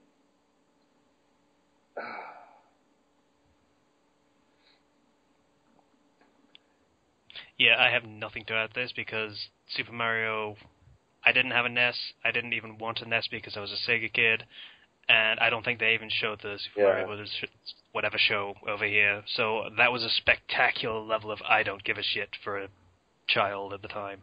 Right. Here's you wanna know an interesting thing? It's a little bit of a non sequitur, but Nintendo bought out a porn series based around Super Mario Bros. So they wouldn't release anymore. That makes sense. Yeah. I can totally understand that. So will Nintendo be releasing what they already have? Because so Nintendo owns porn. I'm pretty sure you could find it. I mean, it wouldn't be hard. But, I think I know what he's talking about. I've seen GIFs of it, so. Of course. oh, guys. That's more than I've seen. Knowing some other porn parodies that exist, I don't think you'd want to find it. 90% certain. Mm. I look at most of those just to laugh at them. I mean, they're hilarious. But, alright, this topic has gone nowhere. I think we can move on. Does anybody else have anything to say? Yeah, the thing that we actually had that you guys didn't, apparently. Because you cut me off before I could actually talk about it. I'm sorry. Yeah. We didn't do the Saturday morning cartoon thing much. Actually, I think there were some cartoons in the lineup, but what they did instead was, like, they have this live show called SMTV Live, I think. Mm-hmm. So basically, they just did a lot of sketches and parodies and, kids' game shows sort of things, and then mixed in American import shows a lot of the time. So you'd have things like Sabrina the Teenage Witch coming on and whatever. That was a good show. Don't knock it. The freaking Salem was badass. Yeah, it was pretty good, actually. I used to watch some of those. Yeah, it was a cool cat. Get it? Yeah. He was a cat. Clever. Yeah. It was okay. Yeah. So I like that show. So yeah, they did a lot of that and they did a Friends parody on it. It was very strange. They called it Chums. That is weird. Yeah. So if anyone knows who Kat Deely is, by the way, she was really fit then. Brilliant. 10-year-old me had a freaking stiffy for her. It was brilliant. Sounds like present day Casey still does. I don't even know what she looks like anymore. Like I say, it was like 15 years ago at least. Jesus. Way back in the day. So yeah, that was my contribution to that topic. You're welcome. That was, again, I didn't actually watch much Saturday morning stuff, and what I did was mentioned already. Every morning before school, we would watch Recess, though. Oh, I liked Recess. Recess was Recess. good. That was just an overall good show. Mm-hmm. I liked it. Movie was pretty good, too. Mm-hmm. Randall was a prick. Which one is Randall? The one who kept telling on them and had the snitch. Yeah. Yeah, the weird back thing. Yeah. Sort of had a hunch at 8 years old. That guy's like past Crocker from the Fairly Odd Parents. Yeah. Poor bastard. Yeah. Probably got the shit beat out of him in high school. From what he's shown us, he deserved it, so I don't really feel bad. I know. Yeah. Oh. Also, Zero's playing music again. No, that was me. Apparently, my fantasy football league alerts are telling me that I lost every single game this week because I needed to know that.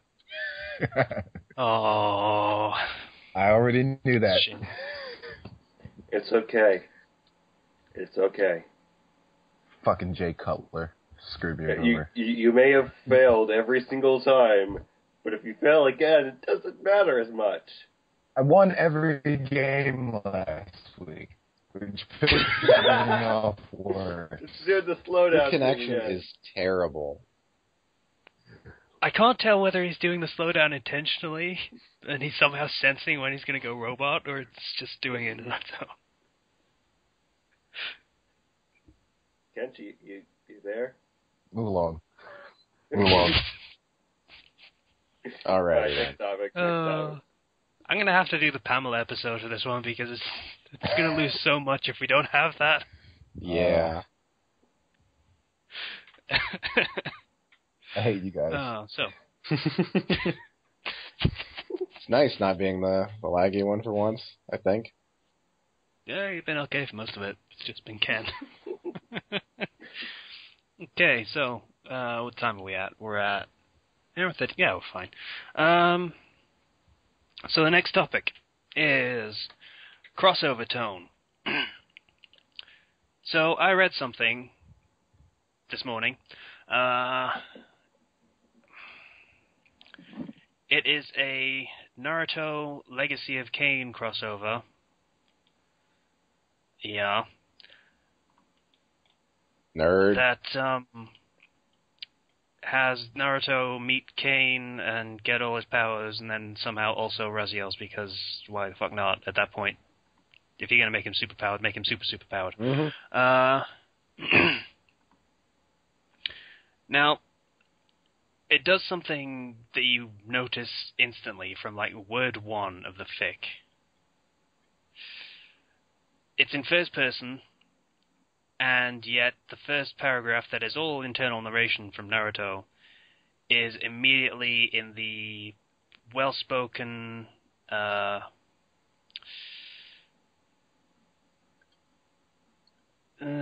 phrasing, the archaic form of speech that they use in the Legacy of Kain games. It sounds very posh and articulate and all that stuff. And it's coming from Naruto, of all characters. Now, to clarify, this is before he even meets Kain. Huh. Okay, I was going to say if it was like after he got his powers, it's kind of sudden, but I mean, I'd allow it, but... Yeah. Yeah, it's an odd thing. It might be sort of a looking back thing, and he's sort of narrating the events that happened, but then he does meet Kain and speaks to him, and is immediately speaking with the aristocratic, manner of speech. You see, that's like what happens when you know... I'd say that's what happens when you know more about one series than the other. Yeah. That's like you know a lot about, say, Legacy of Kain, but you don't know a lot about Naruto. So how would Naruto speak? Well, he needs to fit with the rest of the universe I'm introducing. The writer seems to know a lot about Naruto, actually. Yeah. I mean, the series is set in the Naruto-verse, not the Legacy of Kain-verse, but it's... Okay, I want to give the writer credit for trying and sort of succeeding at getting the tone of Legacy of Kain, because that's a very difficult thing to do. But it's not appropriate. Yeah. Because the step that the writer has missed out is keeping both series tones so that they can interact. He's just throwing Naruto's tone out the window, then? Yeah, basically. I mean, you get the point of a crossover is to cross things over. So one side meets another side. And if you just have everything sound like it comes from one series and completely ignore the tone of the other one, then you're missing half the point of doing a crossover. Yeah, the point is you want these tones to sort of mix and meld and see how they affect each other. Not necessarily even mix and meld, maybe clash a little bit would be good. Even clashing. Like, you want to see how they interact with each other. Whether they're going to, like, clash or not. And when you completely ignore, one series and just kind of overpower it with another series, it's not... It's less interesting. For example, if Naruto was his usual dumb self, who was, like, talking normally, I think you could get some really funny interactions with him and this Kain dude. You could have it like... You could. I mean, it's going to sound like I'm actually just specifically calling this one out, but it's such a good example that I have to actually use it. The first interaction between Kain and Naruto is that Naruto, once seeing him, is instantly respectful and polite and quiet. There's something wrong with that. At what point in Naruto would you ever see him acting in any of those ways? At what point in the series has that described him at all? Yeah, no. So it's a missed opportunity to have the characters interact in interesting ways just for the sake of having them get along immediately so that the plot can get going. As somebody who's done crossovers, quite a few crossovers, more so than try to get people to get along instantly, I tend to have them they typically tend to not get along first meeting. And that's mainly because, say, for example, this character in this series usually gets respect from other characters. Well, this character doesn't know that. This character wouldn't know that. They would just be like, dude, like, what are you doing here? That thing.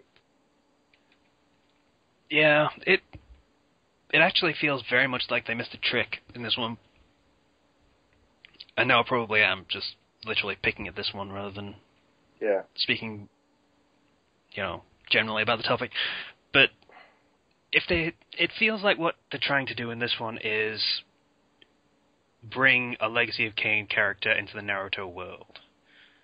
And they did that by making it Naruto. That doesn't quite work. It would have worked better, probably, if they had just brought a Legacy of Kain character into Naruto. And just the actual character. Yeah. It's just... Because what they've done is just transformed a character that is nothing like any of the Legacy of Kain characters and just swapped out his personality for one that matches the setting. That's never good. Like, I can maybe understand that if it's a blank character. If it's a fairly blank character, like a blank protagonist, changing your personality to fit the circumstances, I can be okay with that. But if it's Naruto, who has an established, character as a main character, and you try to swap, and you try to do that thing where you just change his character to fit what you're doing, it just doesn't work. You have to stay true to it. It's fan fiction. You have to, at the very least, keep it true to the canon. In that sense. To an extent, yes. To an extent. And it's probably even worse here because Naruto is an established character, but he's also pretty much an unchanging character. He has had next to zero character growth throughout the series. Yeah. Hasn't had much, yeah. If they'd used a more malleable character that has had growth and changed over the course of the series, that it might have been... Tell you what, if they'd used Neji instead. That'd work, yeah. Yeah. For one thing, the whole aristocratic and articulate speech would make sense because, raised in a semi-noble household. And he's also changed a great deal over the course of the series. Yeah. So, more change could easily be hand-waved away. But instead you're going to take a character who's the constant loudmouth shonen protagonist and suddenly take all that away with little to no explanation. Yeah. So,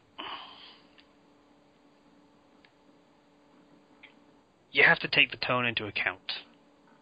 You have to, for crossovers, you pretty much have to take everything into account. What matters to the characters, what the characters are, who the characters are, why the characters are, what the world is, what the attitudes to everything in that world are.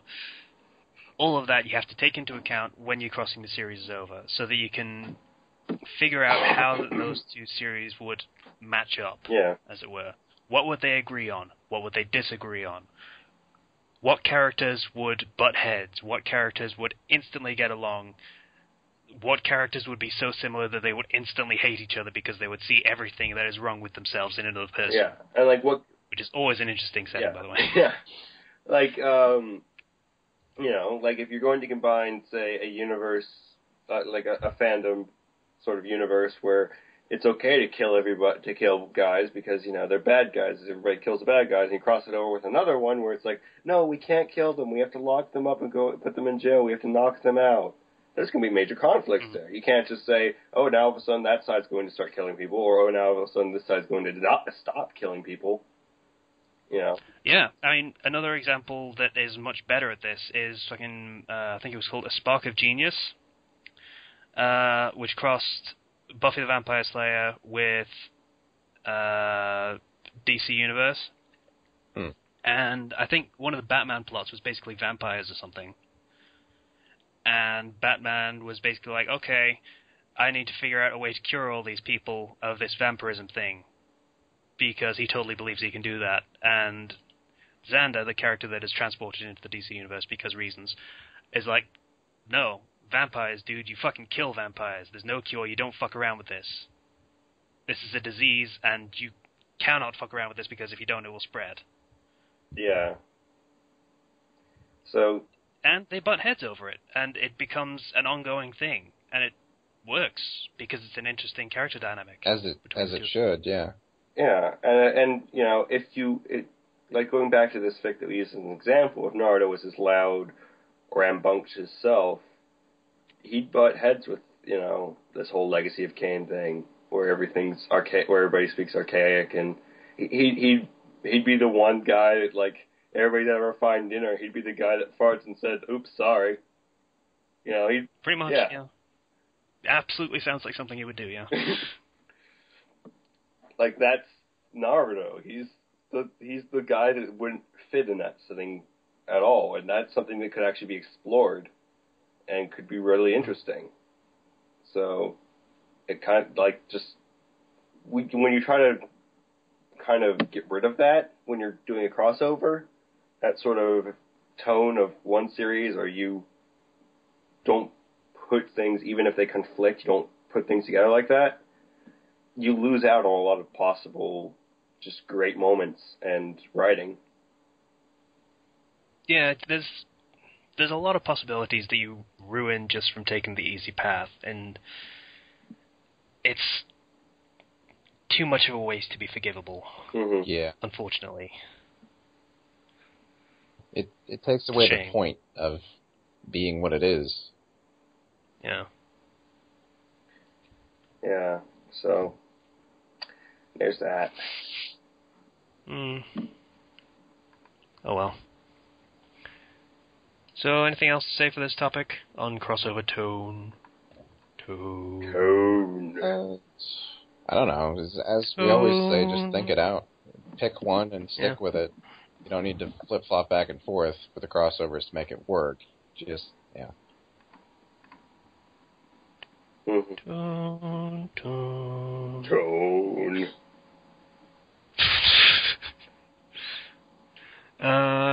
Okay. Have we got time for... if we rush it. Sure.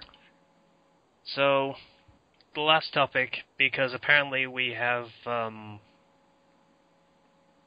Angry Zero? Do we still have Angry Zero? I don't know if he's still here. I had a cookie.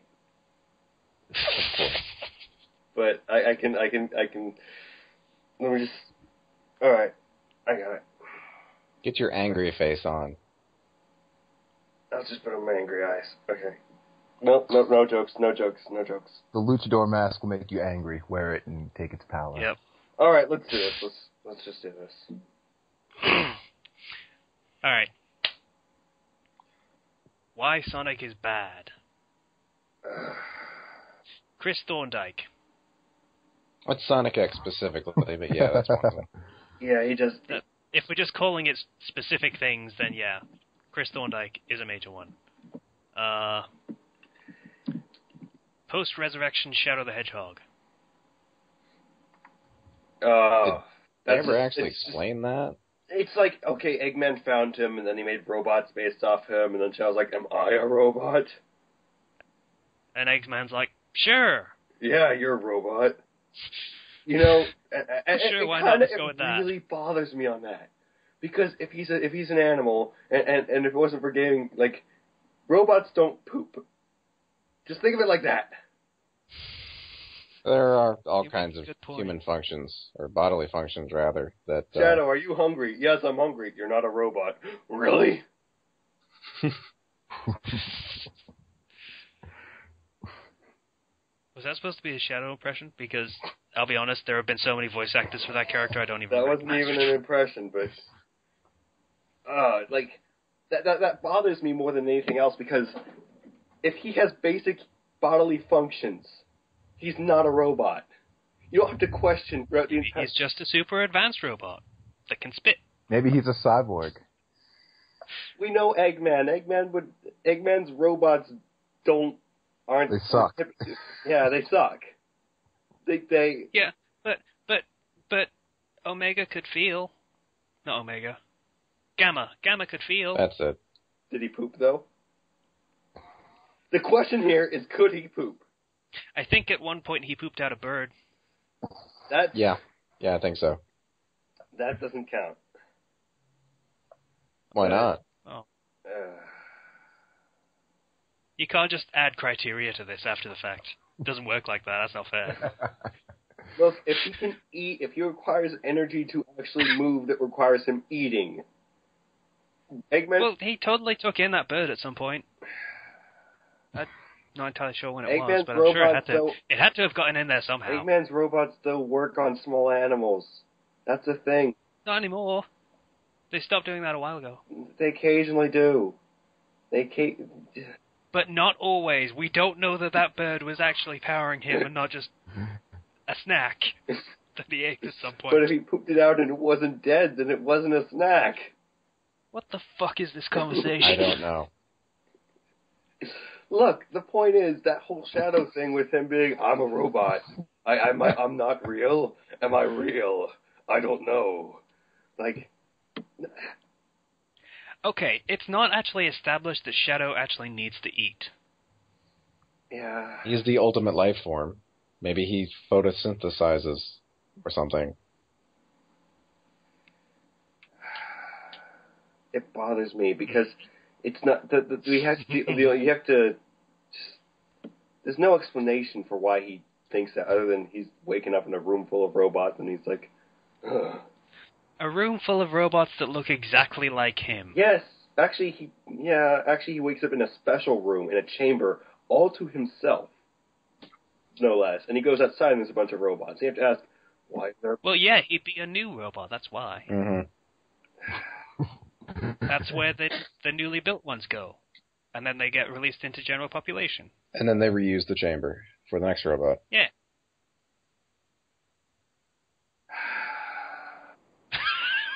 I love how we're beating his arguments. Yeah. All of his very sound and well thought out arguments, and we're just crushing them with bullshit logic. It's just... They go so far to make that thing a plot point, though. They go... Ish. Yeah.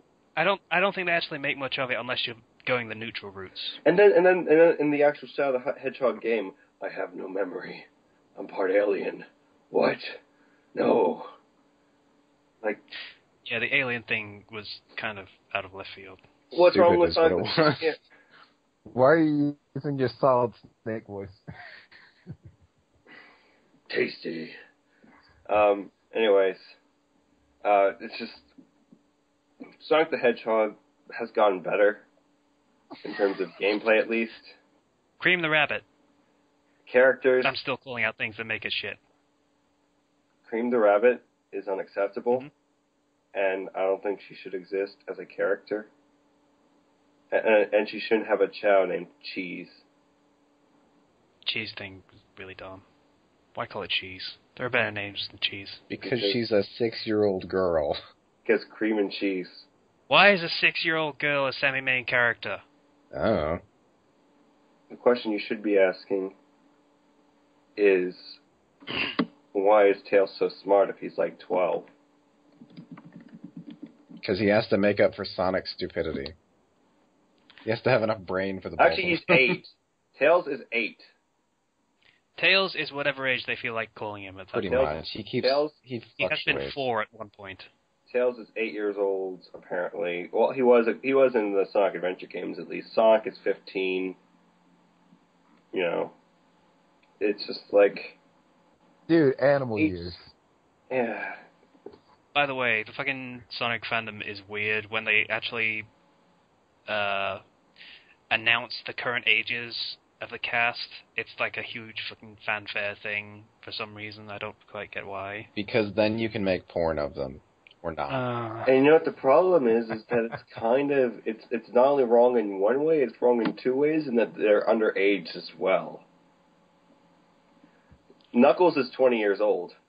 It's kind of debatable when it comes to furry characters, because it's like, they're definitely fictional, nobody cares. Logically speaking, Sonic should have died like 9 years ago if he's 12 years old. Yeah, I don't think Hedgehog's animal years will get you, dude. Sonic's 15. Shadow's age is just question mark all the time. It's 50-something. Yeah, he's 50. But is it really? 6, I think. Who cares how old robots get?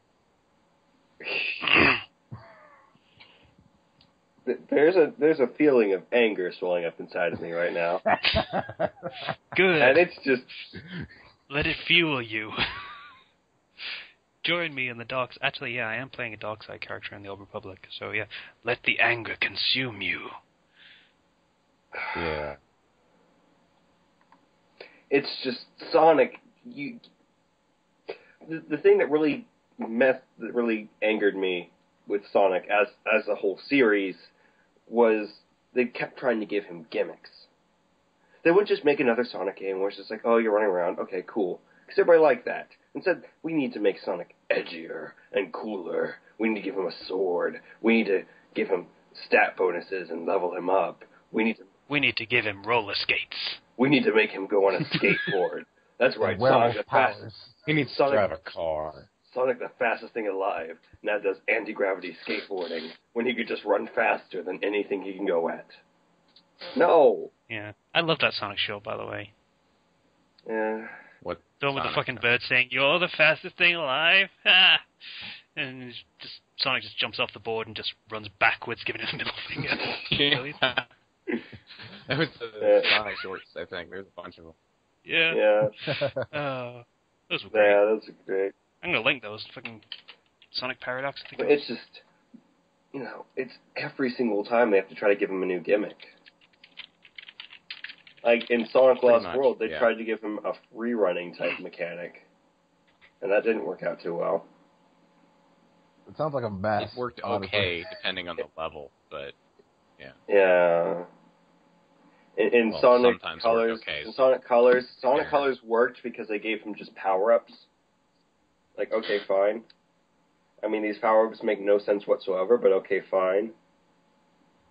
But then you go, alright, now he can free run. Now Sonic can work in a team. I noticed you didn't mention Generations at all. Yeah, Generations, I don't know much about Generations. It was good. It was great, even. Yeah, I actually never got around to playing Generations, but... You should. It's a fun game. I've heard really good things about that. So, Generations and Colors were really good. From what I've heard at the very least for Generations right now, and just over the internet. Sonic Lost World was an okay game, just not up to the par, I guess. If that's supposed to mean anything. Up to the very, very low par that is Sonic games. Yeah, that's a low bar. Yeah, no one's really asking much from them, and then you have this new Sonic Boom game coming out. I'm always gonna have the fucking Sonic CD song from that in my head. I have the Crush 40 version in my head. I didn't like that one as much, surprisingly. Old one was kind of really good, but in this Sonic Boom game, you can use the laser shots and you can punch people. It's a fight. It's like fighting now. Sonic punches people. It's a beat 'em up, pretty much. Yeah. Great. I mean, that just means they can't probably screw it up, but... And here's a new character, Styx. Her name is Styx. Still waiting for another character named Stones, but that's never going to happen. Wait, you mean there isn't? So there was. It's like a bear or something. No. Okay. You can't really complain that her name is a noun. Sonic, Tails, Knuckles... No, but it works so well Green. because it's Sonic Boom with Styx. It's Sonic Boom Styx. Oh, yeah. That's true. Right. But, Groovy. yeah. Someone had to say it. Groovy. But Shadow the Hedgehog's voice in that sucks, by the way, from what I've seen of it. They have one short clip of him, and it sounds like somebody trying to copy the Sonic Adventure 2 voice. Again. So, yeah. Great. Which one was that? The really breathy one that sort of didn't quite do the growling thing, but sort of went for a kind of breathy sound to it. Maria. No, I think it was the remnants of the cool 90s kid, I guess. I don't know. But, Sonic. Faker, ha! You're not good enough to be my fake. Yeah. That was a line. But Sonic the Hedgehog is like he's tried 2D, he's tried 3D, he's tried 3D beat 'em ups with slow paced levels a lot. He's tried swordplay. He's tried storybook mechanics. He's tried kart racing, which makes no sense. That's supposed to be pretty good, by the way. He's tried air gear or skateboarding, basically. Basically, air gear. If you know the anime. I wish there was a game for that. I wish there was. In fact, no. I wish they'd make a new Jet Set Radio. That's what I wish. Oh, Yeah. the game. What do you mean? There is a game based on air gear. There's like 3 of them. Yeah, there is. Oh, really? Sonic Riders. And they suck. Oh, yeah. But, yeah, I think a new Jet Set Radio game would probably be That's better. what we need. Like, a lot better. Probably. Or just remake Future. Remake Future, for fuck's sake. I don't need Future remade. I can still go back and play that. Yeah. I don't need Future remade. I fucking love that game. It's a great game. So, Sonic the Hedgehog, once again... That fucking soundtrack, dude. It's great. Sorry. I'm sorry. We're at 2 hours anyway. We need to fucking move on. I'd like to... I had notes for this, so I mean, I didn't get to say anything. Just to sum everything up, voice acting varies. Mostly bad, but there's a few good characters in a few games. I guess. I don't know. I can't think of any offhand, but they're usually pretty middling. Terrible. Eggman has always been good. My name is Knuckles. I don't chuckle. Sorry, Robotnik has always been good. Oh, yeah, he has. Yeah, okay. I've always pretty much enjoyed Robotnik. Yeah, the original voice actor died. That was sad. Oh, all right. Yeah, that's why they replaced him with the anime version. Oh. And that was basically a gateway to replacing all of the cast with the anime version. Great. Which, people say that was a bad thing, but it's a sideways move. It's not up or down. Yeah, it doesn't really matter, I guess. They're about the same It's gone from bad to also bad. So. Well, the plots are simplistic, but I mean, they work most of the time. Mm. Some of them have some pretty glaring plot holes in them, but they get from point A to point B, so that's all you need. Sonic 06. Yeah, that's the exception that's just absolute garbage. Hedgehog fucking... Get your fanfiction ready, boys and girls. I'd kind of like... Yeah, it just opened the floodgates, didn't it? Yeah, Jesus great. Christ. There's all the... How many characters are there in Sonic exactly? Like active playable characters? I just mean overall characters. Like that get some kind of screen time. 12, 13... I'm Let's go with 12 and 13 for the villain. Yeah. Just main characters. So because of heroes. Too many characters, pretty much. They're all kind of quirks. They're not so much characters. They get that kind of treatment because they don't get a whole lot of screen time. And I'm Sonic. I run fast. I have an attitude. I'm Tails. I fly and I also make things. I'm Knuckles. I punch things in the and face. defend and don't chuckle. Chuckle. I said that earlier, but nobody was listening. No, I was. It just wasn't timed as well. And Knuckles defends. I'm me. I love Sonic. I'm Cream. I'm fucking annoying. I'm Cheese. I'm Cream's slave. You know. I'm big. I Fish. I'm idiotic. I have no brain. I was just going to leave it completely blank, but okay. I'm Shadow. I don't know. I'm Rouge. I steal things. I'm Omega. I follow orders. I'm There's a whole team case. Espio. I'm a ninja. I'm Vector. I say annoying things in a really annoying voice, and I'm Charmy, and I'm really fucking annoying. Yeah. There you go. There's the character. The annoying king, basically, Charmy. Yeah, and then there's the characters from the Sonic Riders thing that nobody remembers or wants to. They were okay, I guess. They had a motivation. They were characters. They were better than other villains that Sonic has had to face. I'm Jet. I'm annoying and cocky. I'm Wave. I'm the Tails XP, and I'm the fat one. Basically. Yeah, pretty much. Yeah. Also, the anatomy is really weird when you animate it in 3D. It's just weird. Their bodies are not shaped correctly. You don't say. Yeah. And phased animals. Oh, And you forgot Blaze and Silver from the future. Right, I'm Silver, and I'm kind of a dumbass. I'm Blaze, and I have no idea how I fit into the canon timeline. Blaze is at least a complicated character. I mean, that's mostly because we don't know anything about her, but at least she has some kind of depth. Silver's like, I must go back. He's basically Trunks from Dragon Ball. I must go back to the past to save it. And then he shows up randomly for no reason because he's a character and people somehow like him. Hey, look, I'm here. Remember me. Remember me? Silver's okay. Yeah, he had a cool sort of mechanic about him where he could just use psychokinetic powers and just be like, I can use the Force. Oh, I'm Methyles. I am the only character that has successfully murdered Sonic the Hedgehog. It's true. Oh. Yeah, and then there's... Huh? Yeah. See how that turned out, though. I guess we'll put that on your villain resume. I actually killed the hero. Yeah. Well, what happened afterwards? He came back, but it's fine. Yeah, bullshit resurrection thing. The heroes have that all the time. Yeah, whatever. But, he did it. It's like Bowser, right? It's like Bowser kills... You know how it is. Bowser, come on. It's like Bowser kills Mario all the time, but he has multiple lives. You can't kill him. Yeah. Once you make a game over, but game overs are not canon.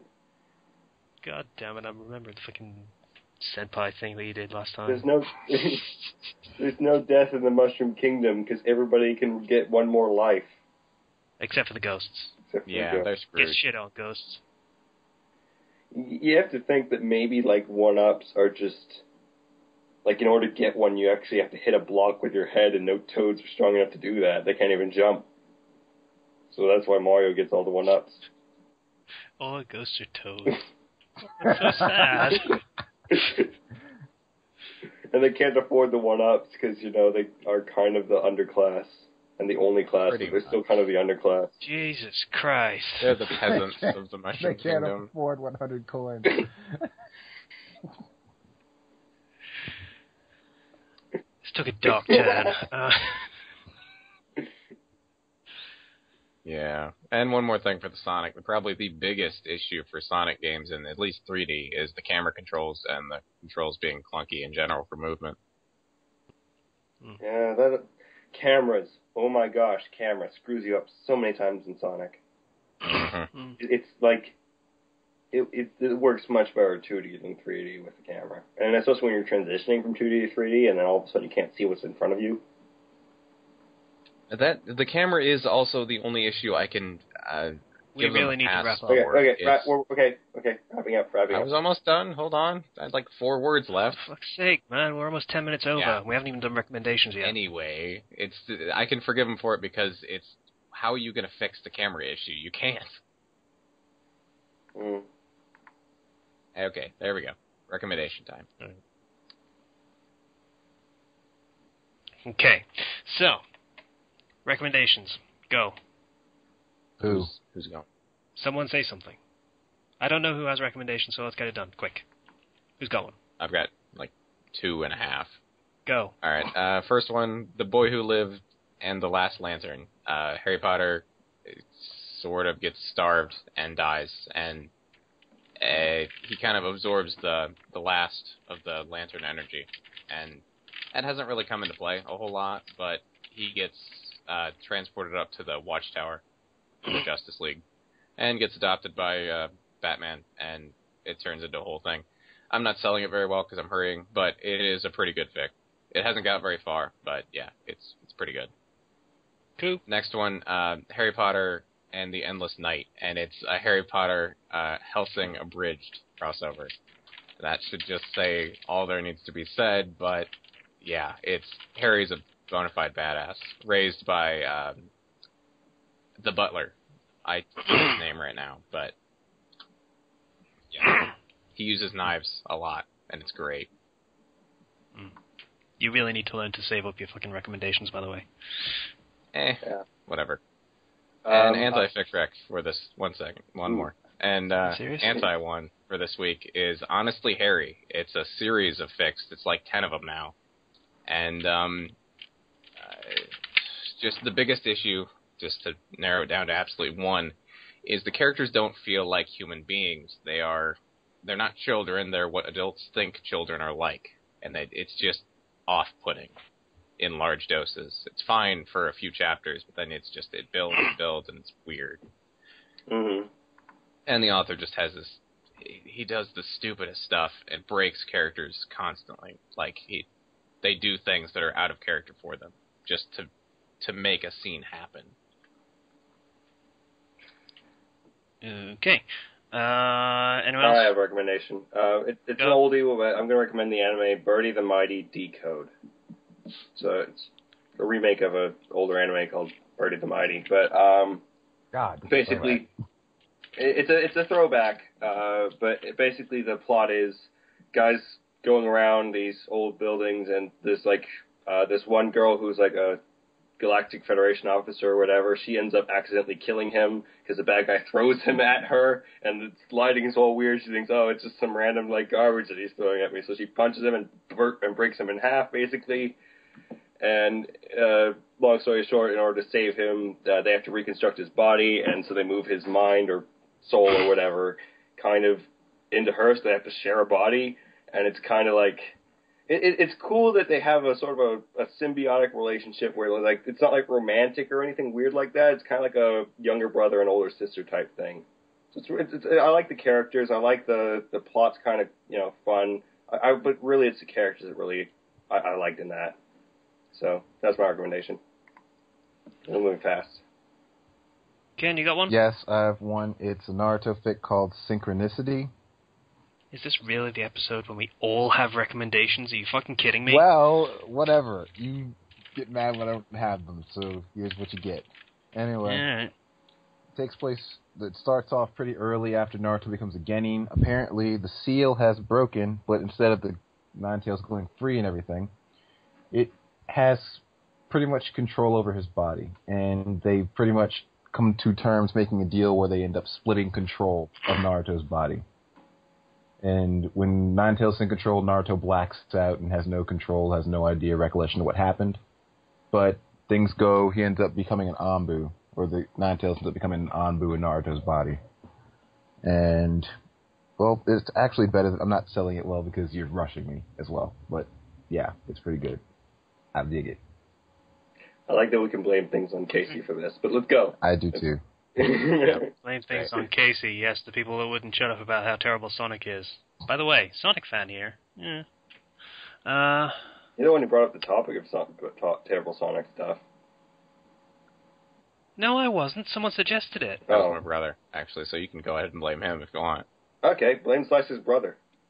Yeah, someone new to blame. Know that? Someone new to blame. Yeah, let's go find Slice's brother and beat him up. Totally. He's 14. So That's old enough to get beat up. Yeah, it's more than old enough to get beat up.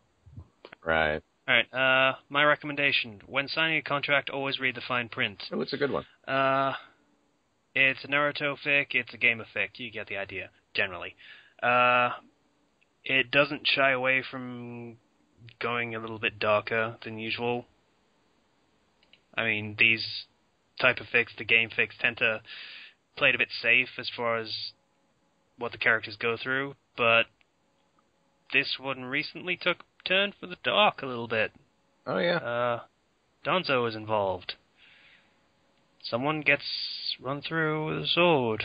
It's not nice. Also, a lot of other bad things. Yeah, that wasn't a sword, that was a tail. Oh, yeah, that's probably worse. Like, much worse. Mm-hmm. Yeah. So, that's a good one. So it's a game effect that does some of the darker stuff, which is cool and not something you see every day. It's well put together and all that stuff that you'd expect from a fic that I recommend, because I don't really recommend bad fics very often. But I can never actually make a definitive statement. Bad habit of mine. Okay, I'll rephrase. I try not to recommend any bad fics ever. There we go. Much better. Alright, so, I would like to thank everybody for listening to this ridiculously long episode of the Fandom Flux podcast. It's been 15 extra minutes. Of a 2-hour podcast. Do you really... People do not listen to the full 2 hours. I can verify this, by the way. So, do you think people are going to listen to even longer than that?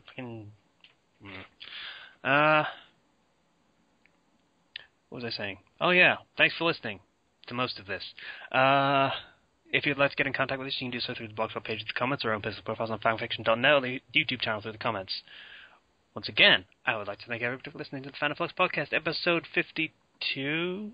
52. Yes. 52. 52. 52. New 52. God. Bye now. Bye. See ya. Yeah. Yeah. Come back next week when Slicer and I will have switched connection speeds back. Yeah, this is weird. Yeah.